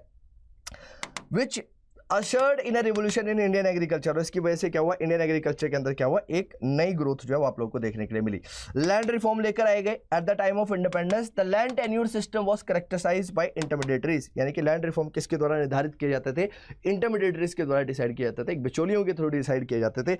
अब उस कॉन्सेप्ट को भी यहां से क्या किया गया, हटाया गया और यहां पर बोला गया कि अब लैंड रिफॉर्म जो है, अब जो बीच के जो भी पर्सन है, जमींदार जो भी है, उनको हटा दिया जाएगा और लोगों को ही राइट दिया जाएगा कि वो चीजों को क्या करे, समझ सके। तो इक्वल डिस्ट्रीब्यूशन की बात की गई कि लैंड को हम लोग क्या करने वाले, इक्वली डिस्ट्रीब्यूट करने वाले, किसके बीच में, लोगों के बीच में, राइट? आगे बात करते हैं ओनरशिप एंड इंसेंटिव्स की। क्या क्या ओनरशिप और इंसेंटिव जो है वो लिए गए। पहले बात किया, the policy of land to the tiller is based on the idea that the cultivators will take more interest, right? They will have more incentives in increasing output if they are owners of the land. जो पहले यानी कि जो farmer थे वो पहले क्या हुआ करता है, टिलर हुआ करते थे, यानी कि सिर्फ और सिर्फ वो फसल को उगाने का काम किया करते थे। तो क्या बोला गया कि हम उनको क्या देंगे, ओनरशिप देंगे, क्योंकि अगर उन्हें ओनरशिप मिलेगी तो उनसे उनका आउटपुट भी इंक्रीज होगा, उनको काम करने में भी मजा आएगा, राइट? तो आगे क्या बोलता है, कहता है this is because ownership of the land enable the tiller to make profit from the increased output, और इसकी वजह से इंक्रीज आउटपुट की वजह से प्रॉफिट जो है मिलने वाला है। आउटपुट बढ़ेगा तो उनका प्रॉफिट भी क्या होगा, इंक्रीज होगा। ऐसी बात यहां पर बोली गई।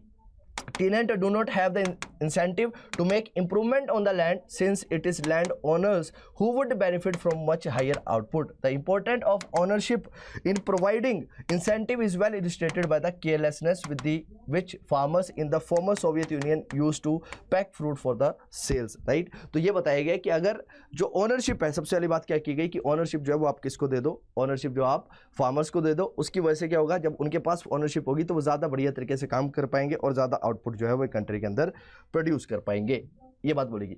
It was not uncommon to see farmers packing rotten fruits along with the fresh fruits in the same box. तो कई बार क्या हुआ, जब ओनरशिप नहीं होगी तो बंदे की अकाउंटेबिलिटी भी नहीं होती है, और जब अकाउंटेबिलिटी नहीं है तो वो आधे मन से काम करता है, right?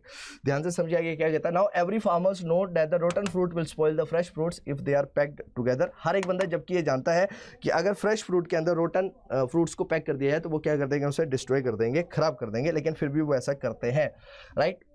which will obviously result in the loss of them, right? The answer lies in the incentive facing the farmers. Since farmers in the former Soviet Union did not own on any land, they neither enjoyed the profit nor suffered the losses in the absence of the ownership, right? तो क्या बोला गया, ownership दो, उसके से accountability बढ़ेगी, और accountability बढ़ेगी तो ज़्यादा अच्छी तरह से क्या कर पाएंगे, काम जो है वो कर पाएंगे। आगे क्या कहते हैं, there was no incentive on the part of the farmer to be efficient, which also explains the poor performance of the agriculture sector in the Soviet Union despite availability of the vast area of highly fertile land, right? Accountability नहीं होगी तो accountability की वजह से आपका जो profit है उसमें भी गिरावट आएगी, क्योंकि लोग अपनी जवाबदेही नहीं मानेंगे। ये बात यहाँ पर बोली गई। सोर्स क्या है, ये सोर्स जो है वो यहां से उठाया गया है, राइट? आगे क्या कहता है, जो जनरली क्या देखा गया था कि जो जमींदार हुआ करते थे और जो जागीरदार हुआ करते थे उनके पास लैंड का राइट हुआ करता था, तो वही चीज़ों के बारे में क्या किया करते थे, डिसाइड किया करते थे कि क्या प्रोड्यूस होना है, कितना प्रोड्यूस होना है और कैसे उसको प्रोड्यूस करना है, right? Who merely collected rent from the actual tillers of the soils without contributing towards improvement on the farm. The low productivity of the agriculture sector forced India to import food from the United States of America, right? इसने क्या किया, जो USA के ऊपर जो है ज़्यादा निर्भरता कर दी और यूएसए से हम लोग क्या करने लगे, फूड ग्रेन्स को मंगवाने लगे, right? Equity in agriculture called land reforms, which primarily reflect the change in the ownership of the land holding. Just a year after independence, steps were taken to abolish intermediaries and to make tiller the owner of the land. यानी कि जो tiller थे उन्हीं को ही owner of the land जो है वो बनाने की कोशिश की गई और बाकी सबको क्या कर दिया गया, यहाँ से हटा दिया गया। The idea behind this move was that ownership of the land would give incentive to the tiller to invest in making improvement provided sufficient capital was made available to them, right? अच्छा खासा पैसा होने दो और पैसा देने के बाद क्या होगा, वो अच्छी तरह से काम जो है वो कर पाएंगे, राइट? और प्रॉफिट, क्योंकि अकाउंटेबिलिटी रहेगी तो प्रॉफिटेबिलिटी के ऊपर भी बहुत ज़्यादा ध्यान जो है वो देने वाले हैं। लैंड सीलिंग लगा दी गई, राइट? लैंड सीलिंग का मतलब क्या है, was an another policy to promote equity in the agriculture sector. Agriculture sector के अंदर इक्विटी लाने के लिए जो है लैंड को क्या कर दिया गया, सील कर दिया गया, यानी कि लिमिट लगा दी। This means fixing the maximum size of land which could be owned by an individual. Limit लगा दी, रिस्ट्रिक्शन लगा दी कि मैक्सिमम लैंड जो है वो किसी भी पर्सन के पास कितनी हो सकती है वो भी निर्धारित कर दी गई। यहाँ पर the purpose of land ceiling was reduce the concentration of the land ownership in the few hand, यानी कि कुछ ही लोगों के पास लैंड ओनरशिप ना हो, लैंड ओनरशिप ज़्यादा से ज़्यादा लोगों तक जो है वो पहुंचाई जा सके, इसीलिए जो है सीलिंग जो है वो लगाई गई। The abolition of the intermediaries meant that some 200 lakh tenant came into direct contact with the government, right? तो इससे क्या हुआ कि 200 लाख लोग जो हैं वो डायरेक्टली गवर्नमेंट के कॉन्टैक्ट में आए और उन्होंने अपनी समस्या को बताया। They were just freed from being exploited by the zamindars. The ownership conferred on the tenant gave them the incentive to increase output and this contributed to the growth in the agriculture. और इसकी वजह से agriculture sector के अंदर क्या देखा गया, growth देखा गया। However the goal of the equity was not fully served by evolution of the intermediary. सिर्फ और सिर्फ इक्विटी बराबर सबको करना है, राइट? तो इसके लिए सिर्फ और सिर्फ ये नहीं है कि इंटरमीडिएटरीज को क्या कर दो, आप रिमूव कर दो, इससे काम नहीं बनेगा। कुछ और भी चीजें हैं जिनके ऊपर ध्यान देना पड़ेगा। Zamindar continue to own land area of lands by making use of some loopholes in the legislation. They were cases where tenant were evicted and landowners claimed to be self cultivators, right?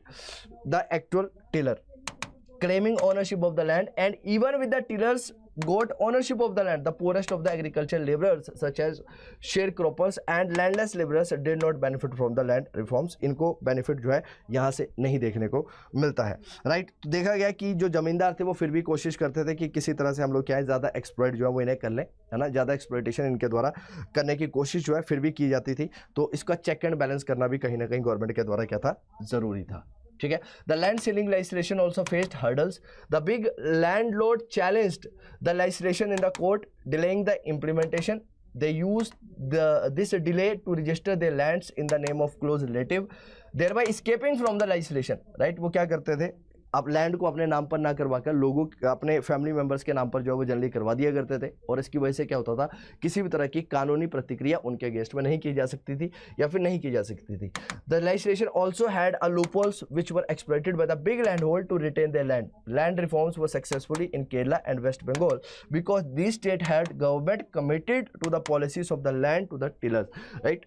तो यहाँ पर जो सरकारें थी, कहाँ की, केरला और waste Bengal, यहाँ पर बहुत अच्छी तरह से ये चीज़ें इंप्लीमेंट की गई, क्योंकि यहाँ की जो सरकारें थी वो प्रतिबद्ध थी और बहुत बढ़िया तरीके से काम कर रही थी उनके फायदे के लिए। अनफॉर्चुनेटली बाकी स्टेट जो थी उनके अंदर ये कमिटमेंट लेवल नहीं देखा गया और लैंड होल्डिंग जो थी वो प्रॉपर तरीके से डिस्ट्रीब्यूट नहीं हो पाई लोगों के बीच में, और लोगों को उसका क्या हुआ, नुकसान देखने को मिला। राइट उसके बाद हमारे पास क्या आता है, ग्रीन रेवोल्यूशन आती है। राइट क्या आती है, हरित क्रांति आती है, ग्रीन रेवोल्यूशन आती है। कहता है in at independence about 75% of the country's population was dependent on agriculture. आप लोग जानते हैं कि आजाद जब हुए तो हमारी जो डिपेंडेंस थी वो ज्यादा किसके ऊपर थी, एग्रीकल्चर सेक्टर के ऊपर जो थे वो ज्यादा हम लोग क्या कर रहे थे, निर्भर जो थे वो कर रहे थे। Right productivity in the agriculture sector was very low because of the use of the old technology and the absence of the required infrastructure for the vast majority of the farmers. Indian agriculture widely depends on the monsoon and if the monsoon fell short, the farmers were in trouble unless they had access the irrigation facilities which were in few hands. तो भारतीय जो agriculture है वो ज्यादा किसके ऊपर निर्भर करता है, मॉनसून के ऊपर करता है। अगर मॉनसून नहीं आया तो फसल जो हो जाएगी वो क्या हो जाती थी, खराब हो जाया करती थी। तो क्या बोला गया कि सर हमें क्या करना पड़ेगा, इन्हें ऐसी फैसिलिटी देनी पड़ेगी कि वहां पर उनको बेनिफिट हो। The stagnation in the agriculture during the colonial rule was permanently broken to the green revolution. Right green revolution आई, हरित क्रांति आई, और जो इंडियन इकोनॉमी और जो एग्रीकल्चर सेक्टर स्टैग्नेटेड था, रुका हुआ था, उसके अंदर ग्रोथ जो है वो जल्दी देखने के लिए मिलती है। This refer to the large increase in the production of the food grain resulting from the use of the high yielding varieties seeds specially from the wheat and rice. The use of these seeds required the use of fertilizers and pesticides, right, in the correct quantities as well as regular supply of the water. The application of this input is correct proportion in vital, right. यानी कि सबसे ज़्यादा important था कि pesticides और ये जो seeds हैं ये प्रॉपर तरीके से अमाउंट में हो, राइट, तभी जो है वो बेहतर तरीके से चीज हो सकती है। The farmer who could benefit from the HYVs seeds required reliable irrigation facilities as well as financial resources to purchase fertilisers and pesticides. As a result, the first phase of the Green Revolution approximately mid 1960 से 1970 के बीच में जो है first phase जो है वो देखा गया। क्लियर है इतनी बात? आगे देखिए, कहता है the use of HYV seeds was restricted to the most affluent states such as Punjab, Andhra Pradesh and Tamil Nadu. Right ये इनके पास क्या था, पंजाब, आंध्र प्रदेश और तमिलनाडु जो था ये पहले से एक हब रहा है एग्रीकल्चर का। Further the use of HYV seeds primarily benefited the wheat growing regions, right, only in the second phase of the green revolution mid 1970 to 1980 the HIV technology spread to a large numbers of states and benefited more variety of the crops.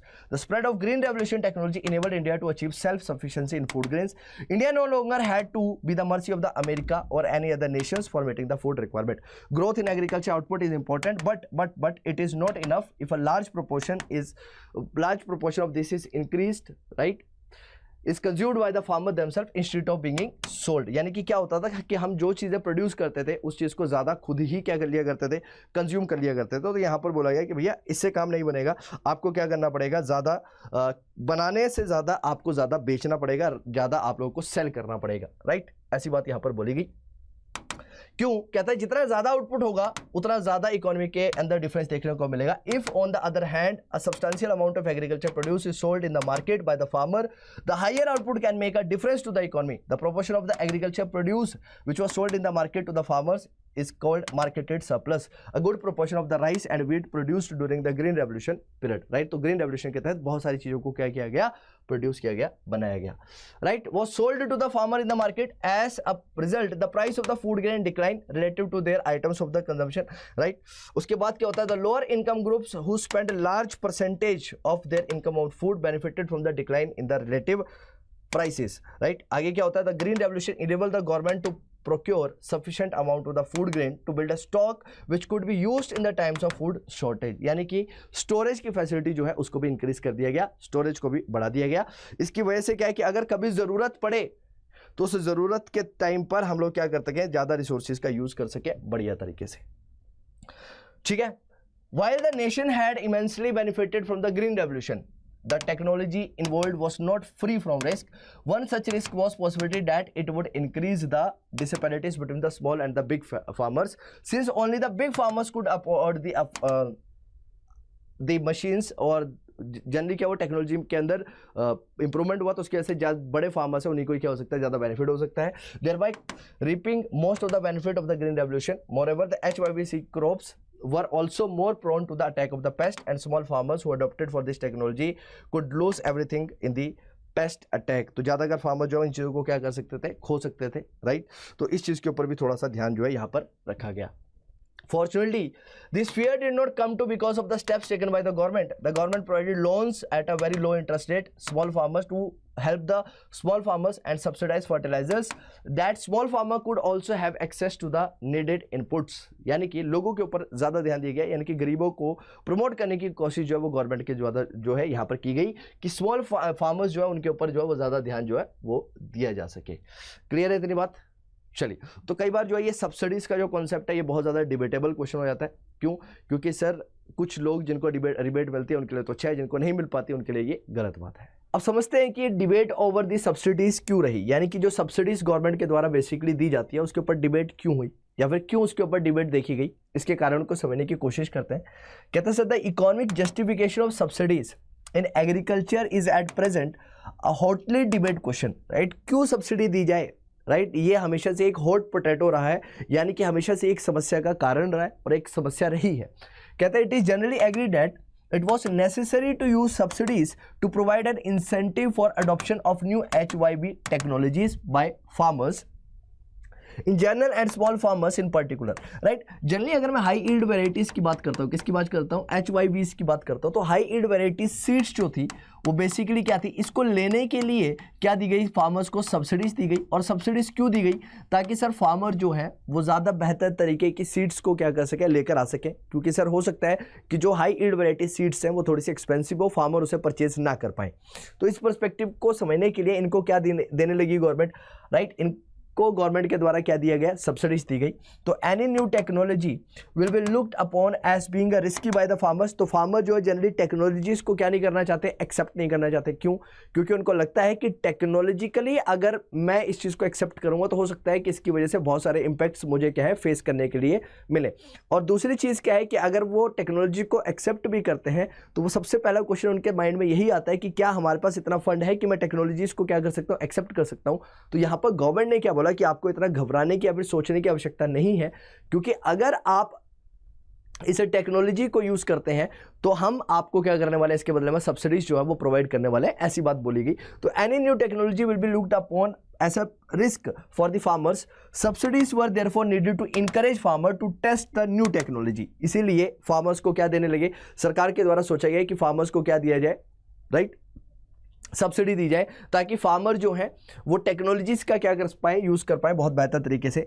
Some economist believe that once the technology is found profitable and is widely adopted, right. तो कुछ को क्या लगता है कि अगर लगता है कि भाई ये जो टेक्नोलॉजी है, कहते हैं कि गवर्नमेंट को पहले खुद ही क्या कर लेना चाहिए, टेस्ट कर लेना चाहिए, या फिर गवर्नमेंट क्या करे कि सर ऐसे मेजर्स करे कि अगर वो टेक्नोलॉजी जो बेनिफिशियल है फार्मर्स के लिए तो सब्सिडीज को क्या कर दे, रिमूव कर ले। तो इसकी टेस्टिंग जो है जनरली कर लेनी चाहिए, किसके द्वारा, गवर्नमेंट के द्वारा, राइट। तो कहता है यहां पर क्या होता है, should be phased out since their purpose has been served, right. क्योंकि ये जो पर्पस है वो क्या हो चुका है, फुलफिल हो चुका है। तो सब्सिडीज का कॉन्सेप्ट जो वो हटा देना चाहिए, ऐसा बोला गया। Further subsidies are meant to benefit the farmers but a substantial amount of fertiliser subsidy also benefit the fertiliser industry. तो क्या बोला गया कि सर इसका बेनिफिट किसे मिलता है, फर्टिलाइजर इंडस्ट्री को मिलता है सर।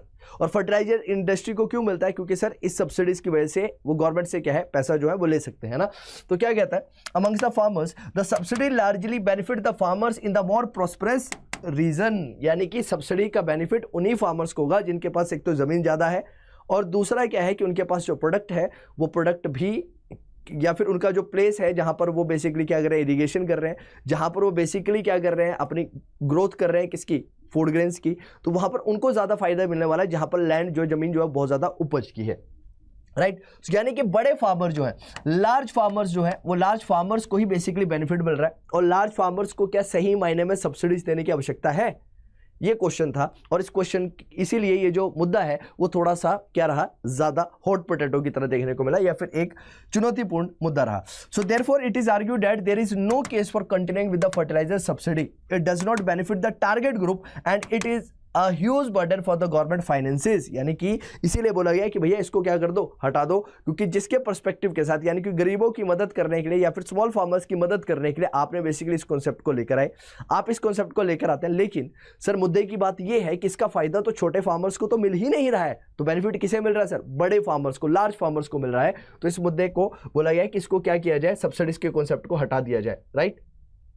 आगे क्या कहता है, thus by the late 1960s Indian agriculture productivity has increased substantially to increase the country to be self-sufficient in food grains. This is an achievement of proud of. On the negative side, some 65% of the country's population continue to be employed in agriculture even as late as 1990. Economics has found that, economics के द्वारा क्या found किया गया, right, it has found that a nation becomes more prosperous, the proportion of the GDP contributed by the agriculture as well as the proportion of the population working in the sector declined considerably.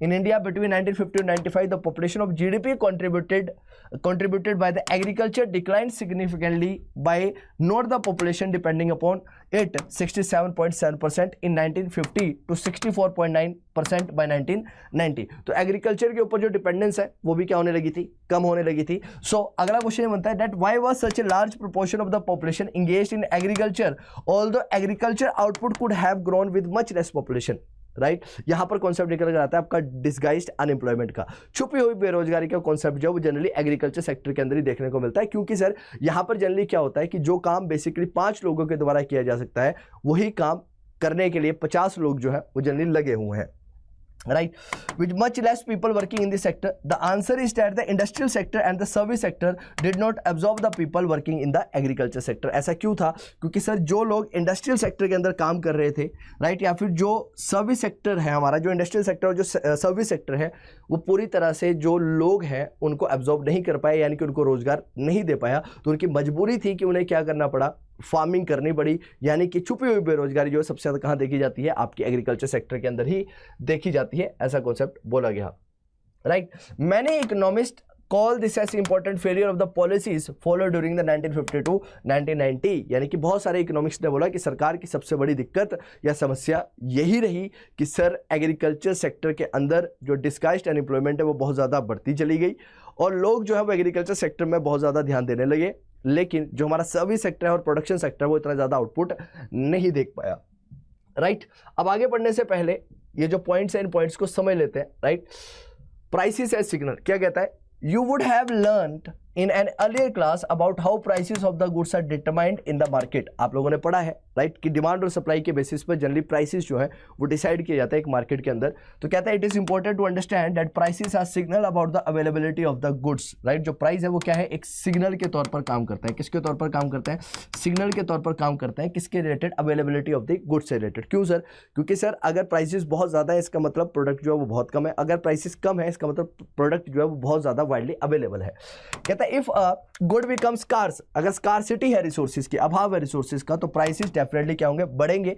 और and those who use this goods will have to incentive to make efficient decisions about its use based on the price. If the price of the water goes up because of a lower supply, people will have the incentive to use it with greater care, right? अगर कहता है कोई भी चीज़ अगर हमारे पास उसकी कमी है या फिर उसके प्राइसेस को बढ़ा दिया जाए, स्कार्सिटी है, तो लोग जनरली क्या करेंगे, अगर उसका प्राइस बढ़ेगा तो लोग बहुत ज़्यादा केयर के साथ जो है उस चीज़ को यूज़ करने लगेंगे। इसका कई बार आप लोग एग्जांपल देखते हैं कि सर कोई चीज़ अगर हमें फ्री में कई बार अवेलेबल हो जाती है तो उसकी वजह से जो हम उसकी कदर जो है वो इतनी आसानी से नहीं कर पाते हैं। एग्जांपल के तौर पे जैसे कि पानी की बात यहाँ पर की गई। अब पानी जो है वो हमें जनरली क्या होता है, फ्री ऑफ कॉस्ट में मिल जाता है, लेकिन अगर मान लो प्राइसेस जो वाटर जो है वो अगर बढ़ जाए तो लोग जो है बहुत ज़्यादा केयर के साथ उसको यूज़ करने लगेंगे, राइट। यहाँ पर बोला गया for example they may stop watering the garden to conserve water, right. Garden को ज़्यादा गार्डन के अंदर ज़्यादा वाटर को वेस्ट नहीं करेंगे, गाड़ियों को साफ नहीं करेंगे अपने पानी से, राइट, ताकि पानी को बचाया जा सके। We complain whenever the prices of the petrol increases and blame it on the government. कई बार हम लोग क्या करते हैं, प्राइसेस बढ़ जाता है किसके, पेट्रोल के, तो हम लोग जो है गवर्नमेंट को ब्लेम करते हैं। लेकिन but the increase in the petrol price reflect greater scarcity and the prices will rise in a signal that less petrol is available. This provide an incentive to use less petrol or look for alternative fuels. अब petrol के prices बढ़ रहे हैं तो क्या करें sir, इसका option क्या है, समाधान क्या है, सॉल्यूशन क्या है सर, सॉल्यूशन बताओ। सॉल्यूशन ये है कि सर पेट्रोल से बनी हुई चीज़ों को कम से कम यूज़ करें, यानी कि गाड़ियों को कम यूज़ करें और उसके प्लेस पर पब्लिक ट्रांसपोर्ट का ज़्यादा यूज़ करें। ये इसका सॉल्यूशन यहाँ पर देखा जा सकता है। चलिए आगे समझते हैं। Some economics point out that subsidies do not allow price to indicate the supply of a good when electricity and waters are provided at a subsidise rate or free they will be used wastefully without any concern for their scarcity. यानी कि अगर government जो अगर सोच लो आपको petrol की भी subsidies देने लगे, यानी कि सब्सिडीज बेसिकली है कि गवर्नमेंट आपके बिहाफ पर बोलती है कि हम जनरली इसके प्राइसेस को क्या है पे करने वाले हैं। अगर गवर्नमेंट ऐसा करती है तो क्या होने वाला है, लोगों को तो बेनिफिट होगा, लेकिन लोग जो होंगे वो थोड़ा सा क्या हो जाएंगे, राइट, बेपरवाह हो जाएंगे, लोग उसको बढ़िया तरीके से यूज नहीं करेंगे, राइट। जैसे कि एग्जांपल के तौर पर हम समझ लेते हैं, जैसे दिल्ली के अंदर क्या हुआ, दिल्ली के अंदर एजुकेशन फ्री में दी गई, दिल्ली में इलेक्ट्रिसिटी जो है वो फ्री में दी गई, वाटर जो है वो फ्री में दिया गया, तो लोगों ने क्या किया बेटा, इसका मिसयूज करना शुरू कर दिया। जहां पर कहीं पर उन्हें बहुत कम पानी की आवश्यकता होती थी वहां पर भी बहुत ज्यादा पानी का यूज करते थे। एग्जाम्पल के तौर पर गाड़ियों को भी बहुत ज्यादा वो वाटर से क्या कर रहे हैं, फ्लश करने की कोशिश कर रहे हैं, वाटर से क्या कर रहे हैं, जनरली साफ करने की कोशिश करें, पानी से साफ करने की कोशिश करें, जिसकी वजह से जो स्कार्सिटी है, जिसकी वजह से हमारे जो रिसोर्सेज हैं वो प्रॉपर यूटिलाइज नहीं हो पा रहे हैं, राइट। क्या कहता है, farmer will cultivate water in intensive crops if water is supplied free. Farmer क्या करेगा, कल्टीवेट करने की कोशिश करेगा, किसको, अपने खेतों को, राइट, अगर जो है वो सप्लाई कर दिया जाए फ्री ऑफ कॉस्ट में। Although the water resources in that region may be scarce and such crops will further deplete the already scarce resources, right. तो यहां पर ये बात बोलेगी और इसके बारे में थोड़ा सा बताया गया। आगे क्या कहता है, if water is price to reflect scarcity farmers will cultivate crop suitable to the region, right. अगर स्कार्सिटी रहेगी तो सिर्फ और सिर्फ उतना ही यूज किया जाएगा जितना रिक्वायर्ड है, राइट। आगे क्या कहता है, fertilisers and pesticide subsidy result in over use of the resources which can be harmful to the environment, right. अगर फ्री में मिलेगा तो किसान क्या करते हैं, ज्यादा से ज्यादा लेने के लिए, अगर फ्री की चीज अगर किसी को दी जाए तो वो क्या करता है, बहुत ज्यादा उसको यूज करने की कोशिश करता है। सेम सोर्सेज पर जो हाई ईल्ड वैरायटी सीड्स हैं या फिर हाई ईल्ड वैराइटीज की जो प्रोडक्ट है, राइट, या फर्टिलाइजर्स है, इनका जब यूज किया गया किसके द्वारा, फार्मर्स के द्वारा, तो फार्मर ने क्या कोशिश करी कि ज्यादा से ज्यादा इसका यूज किया जाए, जिसकी वजह से आप लोगों को पता है कि अगर ज्यादा फर्टिलाइजर्स का भी यूज किया जाता है तो वो भी लैंड के लिए ज्यादा अच्छी बात नहीं है, राइट। तो क्या कहता है, subsidies provided incentive for wasteful use of the resources, यानी कि सब्सिडी बेसिकली क्या करती है, एक वेस्टफुल तरीका बताती है रिसोर्सेज को यूज करने का, यानी कि एक वेस्ट है जिसके थ्रू हम लोग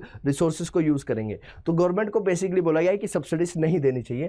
कहता think about subsidies in terms of incentives and ask yourself whether it will यार it is wise from economic view point to provide free electricity to the farmer. क्या ये सही रहेगा, क्या फ्री ऑफ कॉस्ट में अगर इलेक्ट्रिसिटी फार्मर को दे दी जाए?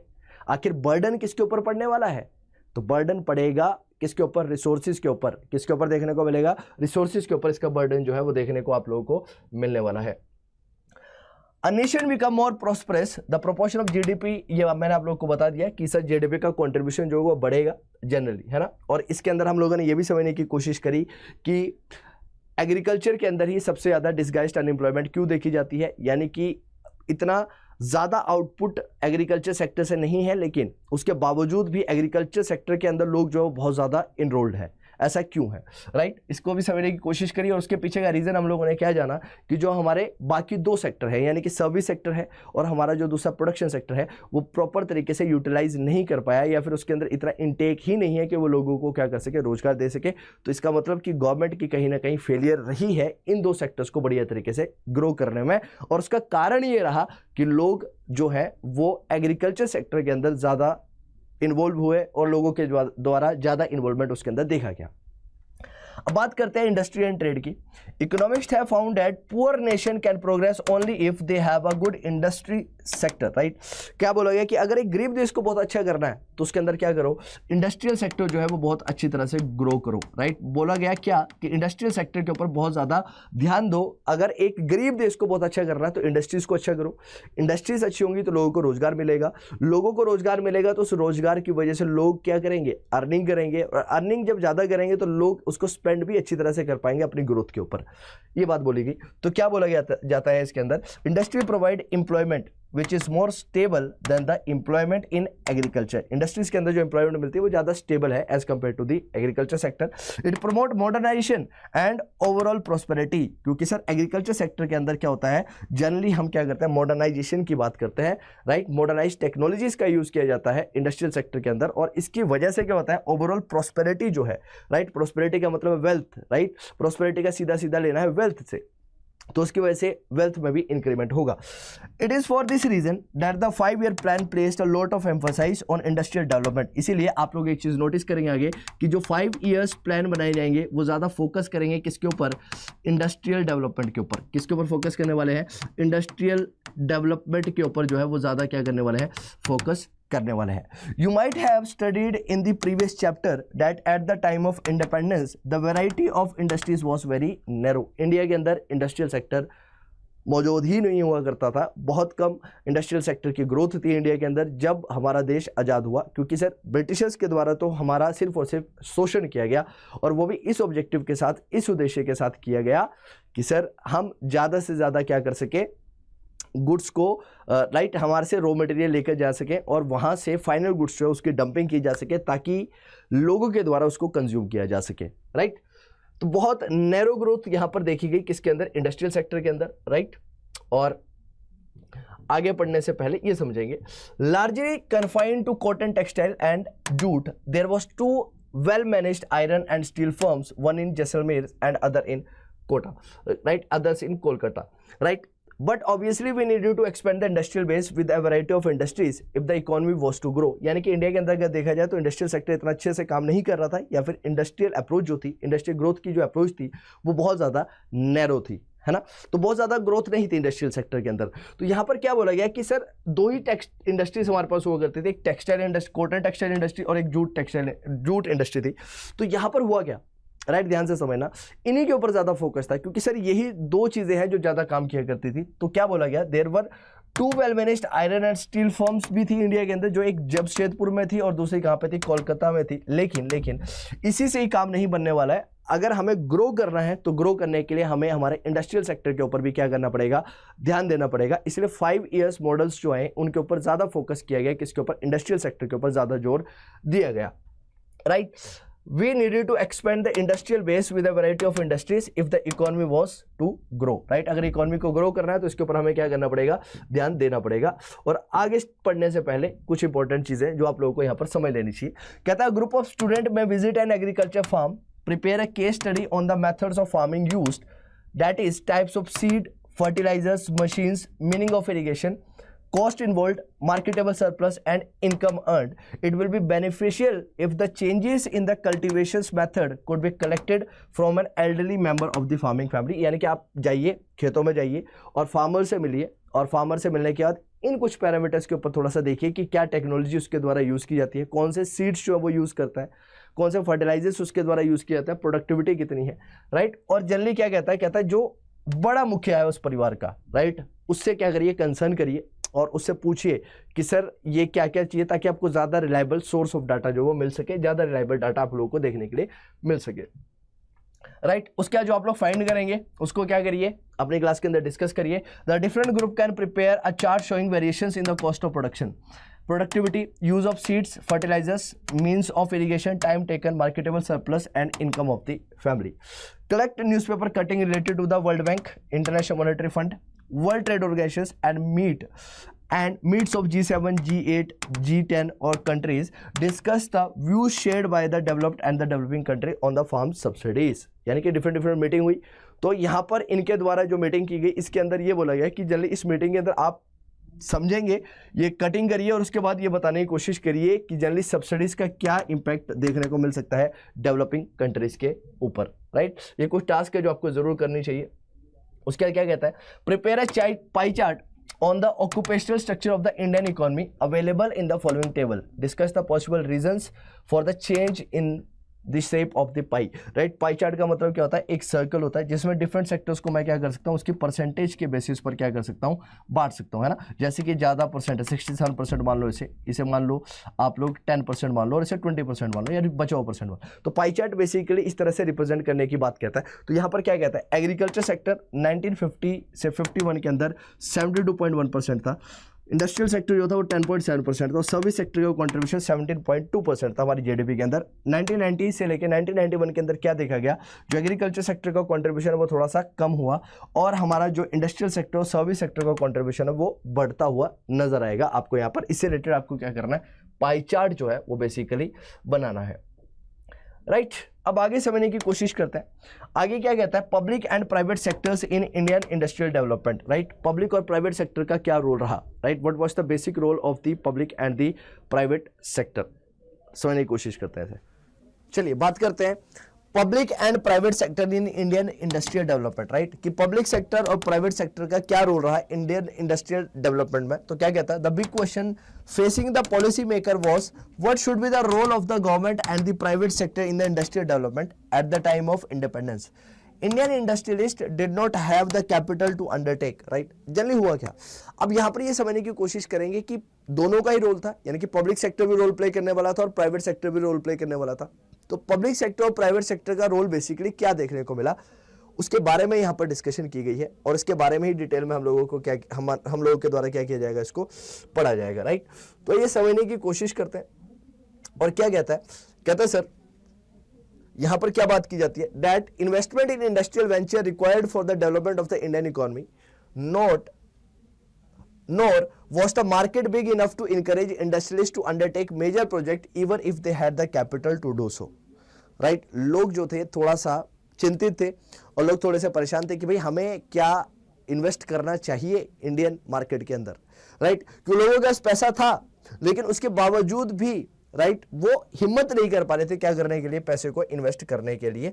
ये बात जो है इसके अंदर जनरली बोली गई है ना। तो क्या बोलते हैं आगे, it is principally for the reason that the erstwhile government had to play extensive role in the promoting the industrial sector. इसीलिए उस टाइम की जो गवर्नमेंट थी उसको क्या करना पड़ेगा, एक इंपॉर्टेंट रोल प्ले करना पड़ेगा डेवलप करने के लिए, है ना। Addition The decision to develop the Indian economy on the socialist line led to the policy of the government commanding the heights of the economy. As the second five-year plan put it, this meant that the government would have complete control of those industries that will play the vital role of the economy. सबसे important बात जो यहाँ पर रखी गई कि sir जो sector जिनका कि बहुत ज़्यादा एक इंपॉर्टेंट रोल रहने वाला है ग्रोथ के अंदर, डेवलपमेंट के अंदर, उनका कंट्रोल जो है वो किसके द्वारा रखा जाएगा, गवर्नमेंट के द्वारा रखा जाएगा। गवर्नमेंट उसको अपने पास रखने की कोशिश यहाँ पर करने वाली है। The policies of the private sector would have to be complementary to those of the public sector with the public sector leading the way, right. यानी कि मेन इंपॉर्टेंस जो वो कौन से सेक्टर की रहने वाली है, मेन इंपॉर्टेंस तो सर हमारी पब्लिक सेक्टर की ही रहेगी। प्राइवेट सेक्टर जो है वो क्या करने वाला है, एक हैंड टू हैंड साथ में चलने वाला है, लेकिन मेन इंपॉर्टेंस जो मेन वाइटल सेक्टर्स हैं वो सारे के सारे गवर्नमेंट सेक्टर के द्वारा क्या किए गए, अपने पास रखे गए, राइट। फिर क्या आता है हमारे पास आईपीआर आता है, यानी कि इंडस्ट्रियल पॉलिसी रेजोल्यूशन आता है 1956 का। और ये क्या कहता है, in accordance with the goal of the state controlling the commanding heights of the economy, the industrial policy resolution of 1956 was adopted। 1956 के अंदर जो इंडस्ट्रियल पॉलिसी रेजोल्यूशन आया उसको क्या किया गया, एक्सेप्ट किया गया, क्योंकि अभी तक हम लोग क्या पढ़ रहे थे कि गवर्नमेंट का जो रोल है वो बहुत ज्यादा एक्सटेंसिव रहने वाला है। This resolution form the basis of the second 5-year plan, और यही रेजोल्यूशन जो है वो हमारा जो द्वितीय 5-year प्लान है, पंचवर्षीय योजना चलाई जाएगी, उसका एक माध्यम बनता है। The plan which try to build the basis of socialist pattern of the society, एक ऐसा प्लान जो समाजवाद अर्थव्यवस्था को बनाने का एक काम करता है। This resolution classified industries into 3 categories, ये इंडस्ट्रीज को 3 कैटेगरी के अंदर बांटेगा। The first category compromise industries which would be exclusively owned by the government, यानी कि पहली कैटेगरी के अंदर वो इंडस्ट्रीज आने वाली है जो गवर्नमेंट के द्वारा ओन की जाएगी। सेकंड सेक्टर के अंदर वो इंडस्ट्रीज आने वाली है जिसको कि प्राइवेट सेक्टर के द्वारा ओन किया जाएगा, right. Could supplement the efforts of the public sectors with the government taking the sole responsibility for starting the new unit. The third category consists of the remaining industries which were to be in the private sector। third category के अंदर हमें क्या करना पड़ेगा, remaining industries को रखना पड़ेगा। यानी कि पहले सेक्टर के अंदर हम पब्लिक अंडरटेकिंग को रखने वाले हैं, दूसरे के अंदर प्राइवेट को, जो कि कॉम्प्लीमेंट करेगी किसको, हमारी पब्लिक सेक्टर को, और थर्ड के अंदर बाकी जो हमारी इंडस्ट्रीज हैं वो सारी की सारी आने वाली थी, right. Although there was a category of industries left to the private sector, the sector was kept under state control through a system of licensing, यानी कि बेसिक कंट्रोल जो था प्राइवेट सेक्टर के पास था, लेकिन फिर भी इनके ऊपर निगरानी रखने का काम किया गया क्योंकि इनको लाइसेंसिंग प्रोवाइड की गई। No new industry was allowed unless a licence was obtained from the government. कोई भी इंडस्ट्री नहीं चल सकती या फिर कोई भी इंडस्ट्री नहीं बन सकती है अगर लाइसेंस जो है वो प्रोवाइड नहीं किया जा रहा है या फिर उनके पास लाइसेंस नहीं है। This policy was used for promoting industries in backward region. It was easier to obtain licence if the industrial unit was established in economically backward areas.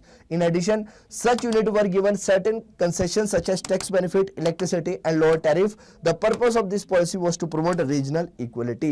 यानी कि आप लोग एक चीज इंपॉर्टेंट यहां पर समझ पा रहे होंगे और वो क्या चीज समझ में आई कि ग्रामीण एरिया का विकास करना भी एक गवर्नमेंट का मेन ऑब्जेक्टिव था, क्योंकि गवर्नमेंट क्या चाहती थी कि जो रूरल एरियाज है उनकी भी डेवलपमेंट की जाए। तो रूरल एरिया की डेवलपमेंट करने के लिए गवर्नमेंट ने क्या करा, सब्सिडीज देने की बात करी। गवर्नमेंट के द्वारा जो है वो बहुत सारे टैक्स रिबेट्स दिए गए, जिसके थ्रू उनको बोला गया इंडस्ट्रीज को कि आप जाइए और रीजनल इक्वलिटीज को क्रिएट करिए।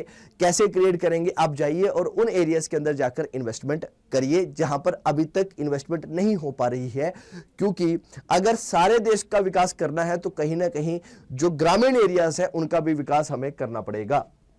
Right, even an existing industry had to obtain a license for expanding output for the diversification productions, right, producing a new variety of goods। यानी कि अगर किसी, सबसे इंपॉर्टेंट बात यहां पर यही है कि अगर कोई इंडस्ट्रीज जो है वो एक पर्टिकुलर टाइप की गुड्स बनाती है, जैसे कि मान लो मेरी एक इंडस्ट्रीज है और वो एक मार्कर बनाती है। क्या बनाती है? एक मार्कर बनाती है। और अगर मैं चाहता हूं कि मार्कर के साथ साथ मैं मोबाइल फोन भी बनाऊं, तो मैं अपनी एक्टिविटीज को क्या कर रहा हूं, डाइवर्सिफाई कर रहा हूं। और अगर मैं डाइवर्सिफिकेशन कर रहा हूं अपनी एक्टिविटीज के अंदर, तो मुझे क्या करना पड़ेगा, गवर्नमेंट से परमिशन लेनी पड़ेगी, लाइसेंस लेना पड़ेगा उस डाइवर्सिफिकेशन के लिए।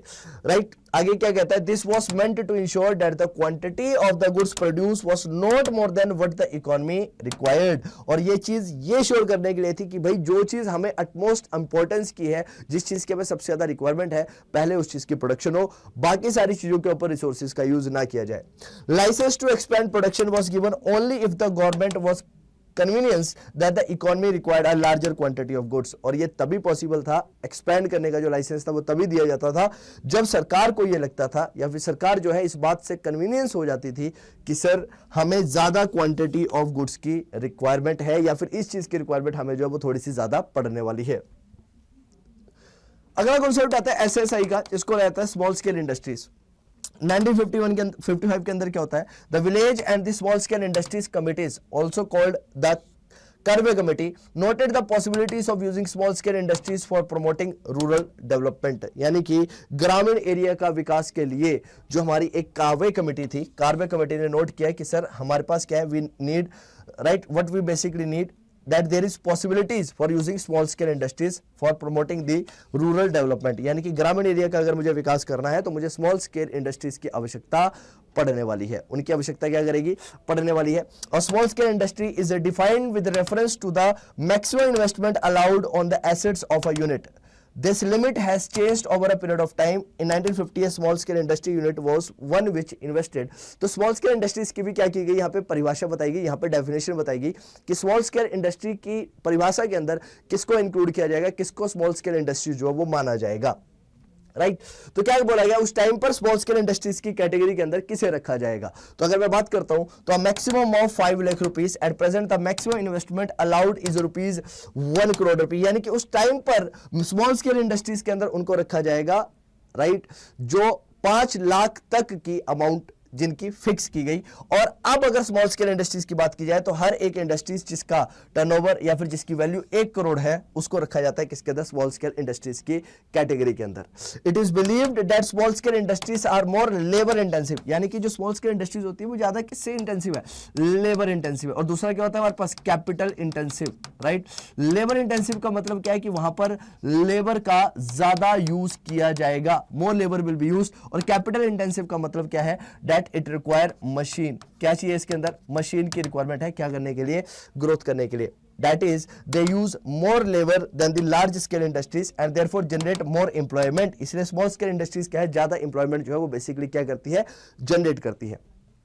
But these industries cannot compete with the big industry firms. It is obvious that development of the small scale industry require them to be shielded from the large firms, यानी कि जाहिर सी बात है कि स्मॉल स्केल इंडस्ट्रीज की protection का भी बहुत ज्यादा मुद्दा है। क्यों सर? क्योंकि सर लार्ज स्केल इंडस्ट्रीज जो वो कैपिटल इंटेंसिव टेक्निक से काम करती है, तो कहीं ना कहीं मशीनरी का यूज करने वाली है, और जब वो मशीनरी का यूज करती है तो कहीं ना कहीं वो हो सकता है कि सर वो भी चीजें बना दे जो कि स्मॉल स्केल इंडस्ट्रीज करा करती थी, तो इनको बचाने की आवश्यकता थी, है ना। तो for this purpose the production of number of product was reserved for the small scale industries, कि भाई कि ये जो चीजें हैं ये सिर्फ और सिर्फ स्मॉल स्केल इंडस्ट्रीज के द्वारा ही बनाई जाएगी, लार्ज स्केल इंडस्ट्रीज इसके अंदर एंटर नहीं कर सकती, ऐसा बोला गया। कहता है the criterion of reservation being the ability of this unit to manufacture the goods, they were also given concession such as lower excise duty, bank loan, lower interest rate, इस तरह की फैसिलिटीज भी स्मॉल स्केल इंडस्ट्रीज को दी गई ताकि उनको promote किया जा सके, उनको बोला जा सके कि आप बेफिक्र होकर काम करिए, क्योंकि सर गवर्नमेंट आपको क्या करने वाली है, प्रोटेक्ट करने वाली है, ऐसी बात यहां पर बोली गई। आगे क्या आता है, next point is trade policy, और यहां पर क्या है, इंपोर्ट सब्स्टिट्यूशन। ट्रेड पॉलिसी इस तरह से बनाएगी कि हम कम से कम इंपोर्ट जो है वो करें और ज्यादा से ज्यादा एक्सपोर्ट्स के ऊपर ध्यान दिया जाए। जनरली क्या होता था कि अगर मैं फूड ग्रेन्स की भी बात करता था तो हम जनरली फार्मर्स क्या किया करते थे, जो फूड ग्रेन्स वो उपज किया करते थे, तो फूड ग्रेन के अंदर भी क्या देखा जाता था कि जितना वो उपज करते थे उससे ज्यादा वो क्या करते थे, उससे तो कंज्यूम करते ही थे, लेकिन साथ ही साथ में हम क्या करते थे, बाहर की कंट्रियों से अनाज बेसिकली इंपोर्ट किया करते थे। तो इस चीज के ऊपर ज्यादा ध्यान दिया गया कि इंपोर्ट को क्या करना है, हम लोगों ने सब्स्टिट्यूट करना है। The industry policy that India adopted was closely related to the trade policy. In the first 7 plans, trade was characterized by what is commonly called an inward looking strategy, यानी कि पहले तो इनवर्ड लुकिंग स्ट्रेटेजी थी, यानी कि बाहर से चीजों को लो और क्या करो, उसको यूज करो। Technically this strategy called import substitution. This policy aimed at replacing or substituting import with domestic production. किससे रिप्लेस कर दिया इसे, डोमेस्टिक प्रोडक्शन के साथ इसको क्या कर दिया, रिप्लेस कर दिया कि भैया अब हम इंपोर्ट नहीं करने वाले हैं, बल्कि अब हम क्या करने वाले हैं, खुद ही इसको प्रोड्यूस करने वाले हैं। For example, instead of importing vehicles made in a foreign country, industries would be encouraged to produce them in India itself. उनको क्या बोला गया कि भाई अब मुझे गाड़ियां बाहर से नहीं लेके आनी है, खुद ही मैं इंडिया के अंदर क्या करूंगा, एक प्लांट सेटअप करूंगा और इंडिया के अंदर ही चीजों को क्या करूंगा, प्रोड्यूस करूंगा, जैसे कि गाड़ी का उदाहरण दिया गया। In this policy, the government protected the domestic industry from the foreign competition also, कि बाहर के कंपटीशन से भी बचाने की कोशिश की गई, जिसको कि बाद में देखा गया कि भाई अगर हमें विकास करना है सही मायने में तो कहीं ना कहीं आवश्यकता है कि हम अपने आप को बाहर की कंट्री के साथ क्या करें, इंटीग्रेट करें। और इसके लिए आगे चल के आप देखेंगे आपके पास एलपीजी रिफॉर्म्स, यानी कि लिबरेशन, प्राइवेटाइजेशन, ग्लोबलाइजेशन के रिफॉर्म्स होंगे, वो आएंगे। Protection from the import took two form, tariffs and quotas. तो प्रोटेक्शन कैसे किया जाएगा, टैरिफ्स और कोटास को लगा के। टैरिफ्स का मतलब क्या होता है, tariffs are a tax. Tariffs क्या होता है, एक टैक्स होता है किसके ऊपर, ऑन इंपोर्टेड गुड्स, यानी कि आप अगर बाहर से कोई चीज जो इंपोर्ट करेंगे तो उसके ऊपर आपको क्या देना पड़ेगा, टैरिफ टैक्स देना पड़ेगा। वो इसलिए था ताकि सर इंपोर्ट को रोका जा सके, ज्यादा इंपोर्ट ना करवाई जा सके। They make imported goods more expensive and discourage their use, right. और ये क्या करता था, इंपोर्ट को बहुत ज्यादा एक्सपेंसिव कर देता था और इसको क्या करता था, डिस्करेज करता था। Quota specify the quantity of the goods which can be imported. Quota क्या करता था, उस चीज को राइट स्पेसिफिक क्वांटिटी बता देता था कि भाई अगर आप बाहर से कुछ चीज इंपोर्ट कर रहे हैं, कोटा क्या करता था, ये बताता था कि अगर आप बाहर से कोई चीज इंपोर्ट कर रहे हैं तो वो मैक्सिमम जो है वो आप लोग कितनी कर सकते हैं, यानी कि यूनिट जो है, यानी कि ये जो नंबर है, इस नंबर को डिफाइन कर दिया जाता था कि कितना नंबर ही आप लोग क्या कर सकते हैं, इंपोर्ट कर सकते हैं।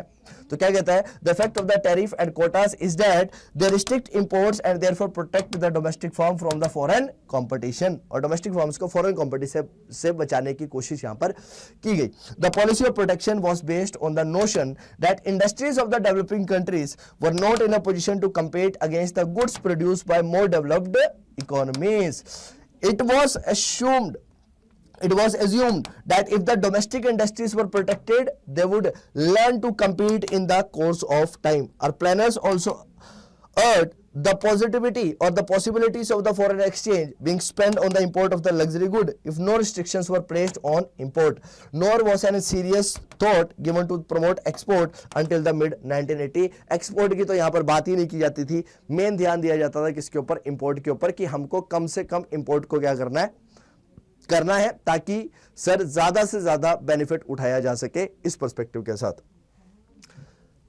Next is effect of policies on industrial development. इसका क्या इंपैक्ट पड़ता है इन पॉलिसीज का, किसके ऊपर, इंडस्ट्रियल डेवलपमेंट के ऊपर। The achievement of India's industrial sector during the first 7 plans are impressive indeed. The proportions of the GDP contributed by the industrial sector increased from 13% 1950 to 51 to 24.6% right in 1990 to 1991। Impressive देखा गया। 7 5 plan की अगर बात की जाए तो उसके अंदर जो आपका इंडस्ट्रियल सेक्टर है उसका जो रोल है वो बहुत ज्यादा इंप्रेसिव देखा गया।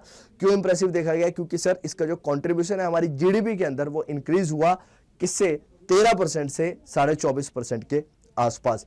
The rise in the industrial share of GDP is an important indicator of the development. और इसका मतलब क्या है कि सर ये जो राइज हुआ, ये जो इंक्रीज हुआ, ये दिखाता है कि सर हमारी कंट्री जो वो क्या कर रही है, डेवलपमेंट कर रही है।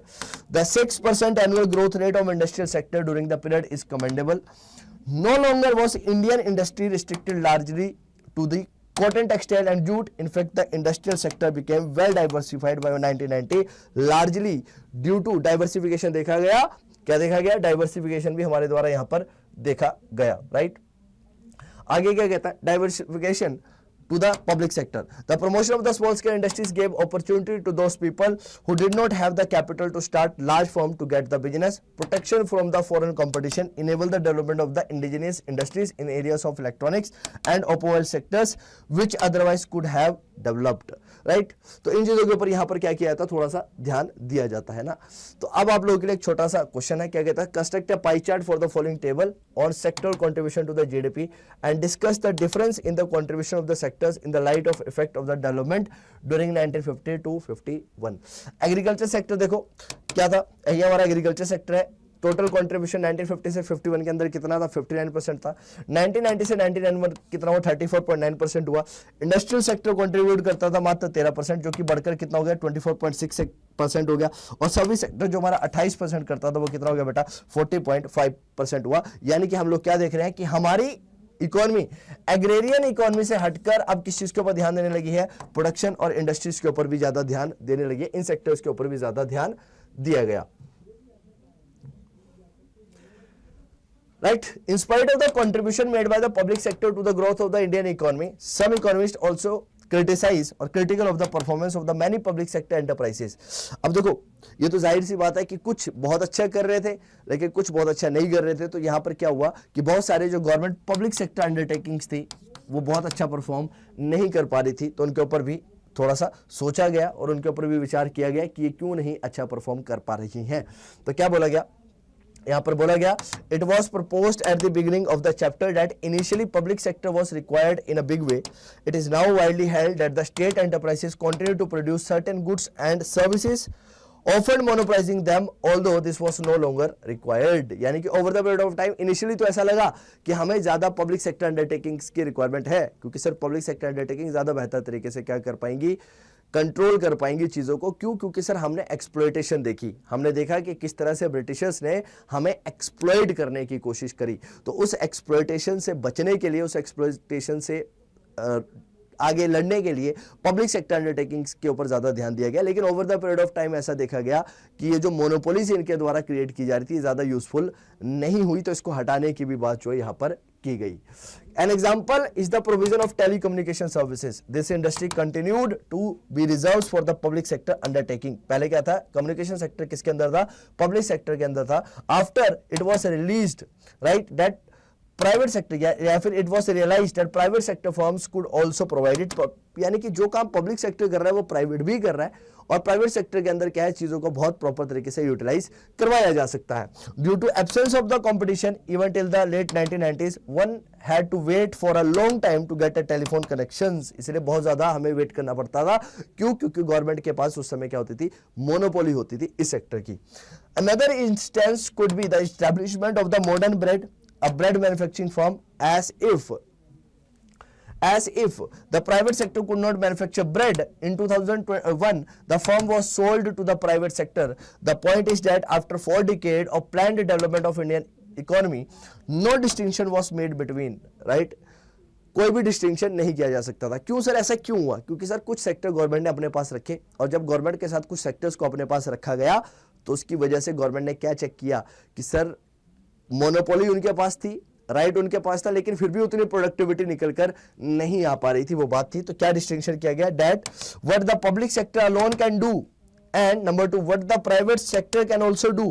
फॉर एग्जाम्पल इवन नाउ क्या देखा गया कि सर जो गवर्नमेंट सेक्टर कर सकता है वो प्राइवेट सेक्टर भी अकेले कर सकता है, right. For example even now only the public sector supplies national defence and even though the private sector can manage hotels well yet the government also run hotels. This has led some scholars to argue that the state should get out of the areas which the private sector can manage and the government may concentrate its resources on important services which the private sector can not provide. यहां पर क्या बोला गया economics के द्वारा कि सरकार को उन्हीं चीजों के ऊपर ध्यान देना चाहिए या फिर उन्हीं के ऊपर काम करना चाहिए जो वो बेहतर तरीके से कर सकते हैं या फिर जो प्राइवेट सेक्टर बहुत अच्छी तरह से नहीं कर सकता है, और जो चीजें प्राइवेट सेक्टर के द्वारा बेहतर तरीके से प्रोवाइड करवाई जा सकती हैं उस चीज के ऊपर उनको ध्यान नहीं देना चाहिए या फिर उस चीज को उनको हटा देना चाहिए, ऐसी बात इसके अंदर बोली गई। Many public sector firms incurred huge losses but continue to function because it is difficult to close a government undertaking. Even it has a drain on the nation's limited resources. अब हमारे पास हमारे संसाधन जो है वो बहुत ज्यादा सीमित है। पब्लिक सेक्टर अंडरटेकिंग कभी भी प्रॉफिटेबल, आप लोगों को पता ही है कि पब्लिक सेक्टर अंडरटेकिंग किस तरह से काम करती है, तो प्रॉफिटेबल नहीं थी, उसके बाद भी चली जा रही थी और इसकी वजह से क्या हो रहा था, जो रिसोर्सेज थे उनके ऊपर क्या पड़ रहा था, प्रभाव पड़ रहा था, उसकी वजह से रिसोर्सेज डिप्लीट होने लगे, समस्या आने लगी। और this does not mean that the private firms are always profitable. इसका मतलब ये कतई भी नहीं है कि अगर पब्लिक सेक्टर अंडरटेकिंग लॉस में है इसका मतलब कि प्राइवेट सेक्टर अंडरटेकिंग जो है वो बहुत ज्यादा फायदे में है। लेकिन क्या बोला गया, कहता है indeed quite a few of the public sector firms were originally private firms which were on the verge of closure due to losses, they were then nationalized to protect the jobs of the worker. क्या बोला गया, ऐसा भी हुआ है कि बहुत सारी जो पब्लिक सेक्टर फर्म्स थे उनको क्या ओरिजिनली जो क्या थी प्राइवेट फर्म्स थी, उनको क्या किया गया, प्राइवेट फर्म्स जो है वो बंद होने की कगार पे थी, लेकिन लोगों की रोजगार बचाने के लिए, नौकरियां बचाने के लिए सरकार ने क्या कर लिया, उसे एक्वायर कर लिया। However, loss making private firms will not waste resources by being kept running despite the losses। लेकिन फिर भी क्या बोला गया कि सर अगर लॉस मेकिंग है तो हमें क्या कर देना चाहिए, उसे बंद करना चाहिए, उसे बचाने की आवश्यकता नहीं है या फिर बचाना नहीं चाहिए। The need to obtain a license to start any industry was misused by the industrial houses। अब लाइसेंस चाहिए होता था तो हम लोगों ने पढ़ा कि लाइसेंस राज था, तो लाइसेंस चाहिए होता था सर, तो इसका भी मिसयूज किया जाने लगा इनके द्वारा। क्या बोला गया, a big industrial would get a license not for starting a new firm but to prevent competitors from starting the business। तो बड़े बड़े जो लोग थे वो क्या करते थे, लाइसेंस ले लेते थे और बाकियों को लाइसेंस देने में क्या करते थे, फिर रोक क्या करते थे, राइट। तो बिग इंडस्ट्रीज क्या करते थे, लाइसेंस आसानी से गेट कर लिया करते थे, राइट, ताकि कंपटीशन जो है वो रोका जा सके नए फर्म्स का। तो excessive regulation of what came to be called the permit license Raj prevented certain firms from becoming more efficient. More time was spent on the industrialist in trying to obtain a license or lobby with the concerned ministers rather than on thinking about how to improve their product, right. तो लोगों का ध्यान इस चीज के ऊपर जाने लगा कि सर लाइसेंस कैसे लिया जाए, कैसे लाइसेंस को ऑब्टेन किया जाए, rather than putting effort on this that how to basically improve the product। Product का इंप्रूवमेंट कैसे करना है या फिर प्रोडक्ट किस तरह से बनाना है उस चीज के ऊपर ध्यान देने के बजाय इस चीज के ऊपर ज्यादा ध्यान दिया जाने लगा कि सर लाइसेंस जो है वो जनरली कैसे लिया जाए या फिर प्राप्त किया जा सकता है। आगे क्या कहता है, the protection from foreign competition was also being criticised on the ground that it continued even after it proved to be do harmful than good, right। यानी कि आप लोगों ने क्या करा, रिस्ट्रिक्शंस लगाई, गवर्नमेंट ने रिस्ट्रिक्शंस लगाई कि हम लोग जनरली क्या करेंगे, अपने राइट फॉरेन कंपटीशन को रोकेंगे, बाहर से आने नहीं देंगे चीज़ों को ताकि हमारी मार्केट को बचाया जा सके। इसकी वजह से क्या हुआ, कहता फायदा तो नहीं हुआ, नुकसान ज्यादा हुआ। कहता due to restrictions on the import the Indian consumer had to purchase whatever the Indian producer produce. क्योंकि सर हमारे पास ऑप्शन ही नहीं है, अगर मान लो बाहर से चीजों को अलाउ ही नहीं किया जाएगा इंडिया के अंदर बनाने के लिए, लाने के लिए, तो हमें वही चीजें लेनी पड़ेगी जो इंडिया के अंदर अवेलेबल है, चाहे वो सस्ती है चाहे महंगी है, we have to consume that. The producer were aware that they had a captive market, so they had no incentive to improve the quality of their goods. Why should they think of improving quality when they could sell low quality item at high price? तो quality provide करने की आवश्यकता ही क्या है, क्योंकि sir competition तो है ही नहीं, और जब कंपटीशन ही नहीं है तो क्वालिटी देने की जरूरत ही नहीं है सर, और जब क्वालिटी देने की आवश्यकता ही नहीं है तो सर हमें क्यों सर, कंपटीशन ही नहीं है, और कंपटीशन ही नहीं है तो क्वालिटी क्यों दे? तो पुरानी क्वालिटी के बेसिस पर ही अगर मुझे अच्छे प्राइस मिल जाते हैं तो मैं अपनी क्वालिटी को बेहतर करके क्यों अपना टाइम भी वेस्ट करूं और अपनी एनर्जी भी वेस्ट करूं, है ना? ऐसा कुछ बोला गया।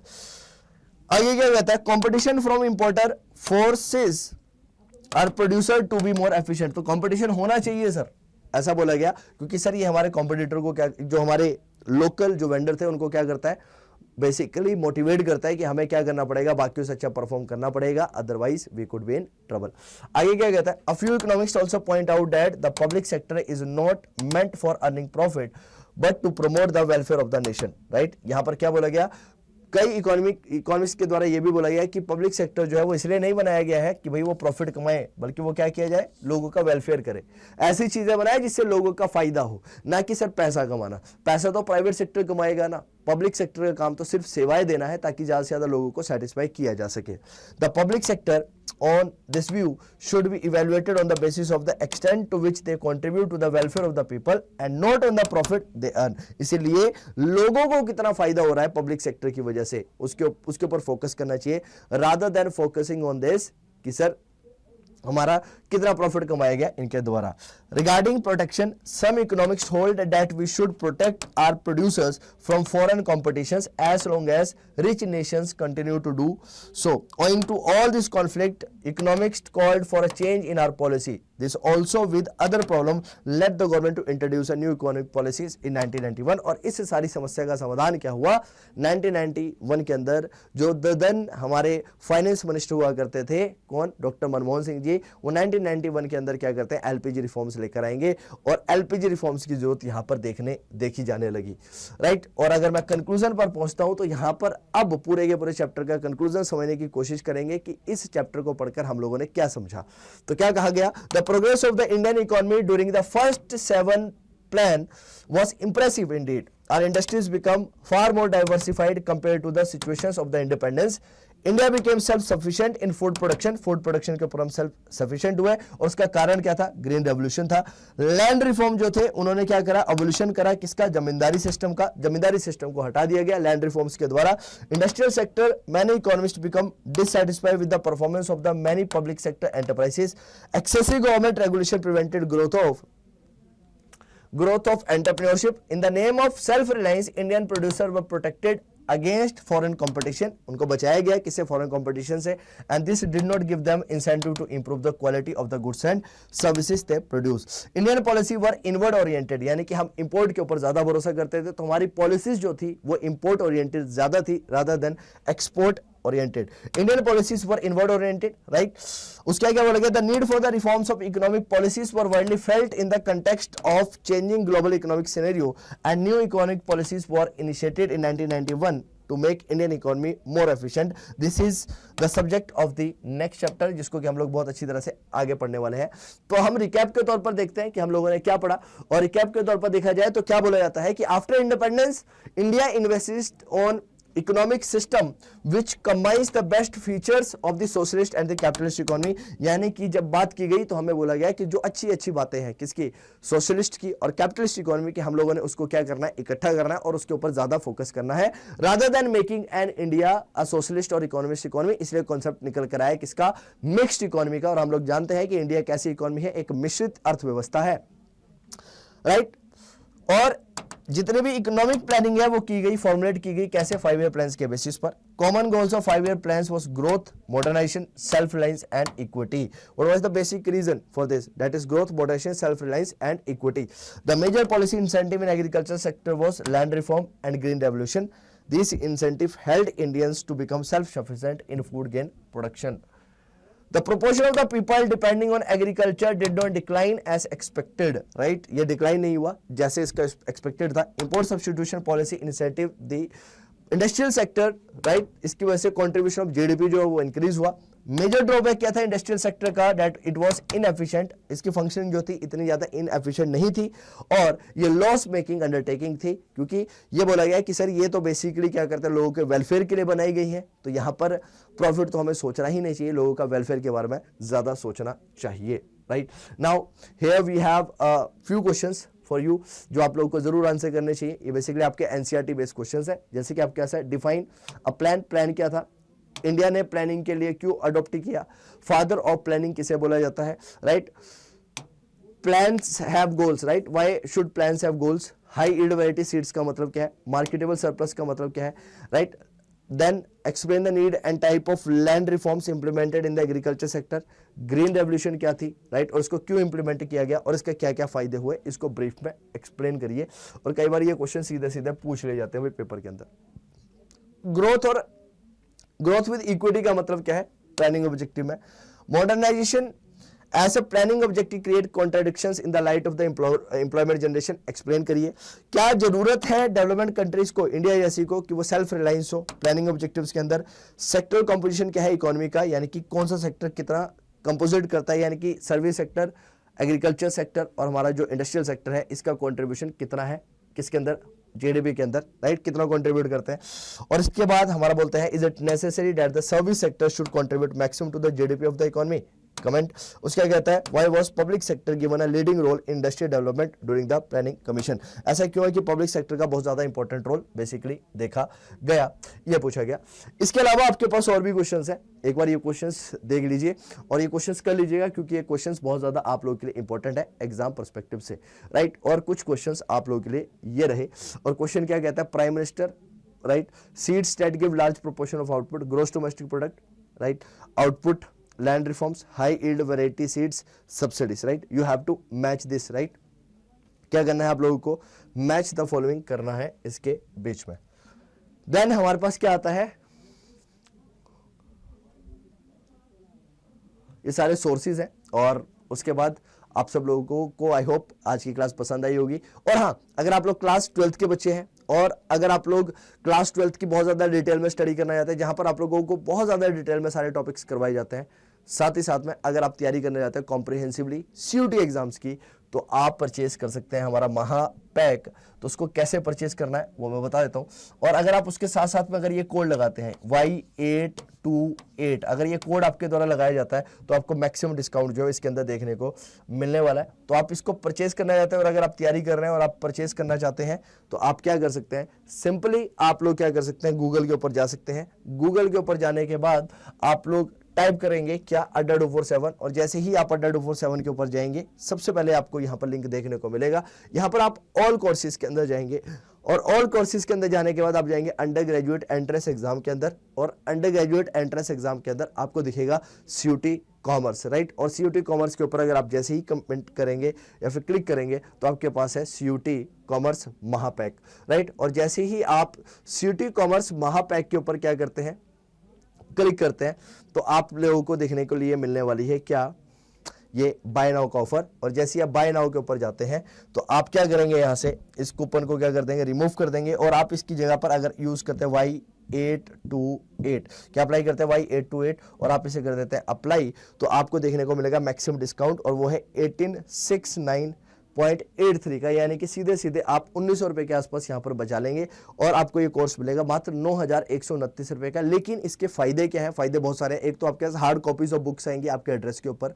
दूसरा क्या है कि आप लोगों के पास, राइट, 200 प्लस एमसीक्यूज और 200 प्लस टेस्ट रहेंगे आपके पास, जो कि पूरे सीयूटी ओरिएंटेड रहेंगे। साथ ही साथ में आपके क्लास 12th में भी मदद करने वाले हैं। लेकिन ये सब बेनिफिट आपको तब मिलेगा जब आप ये कोड अप्लाई करते हैं और कोड है Y828।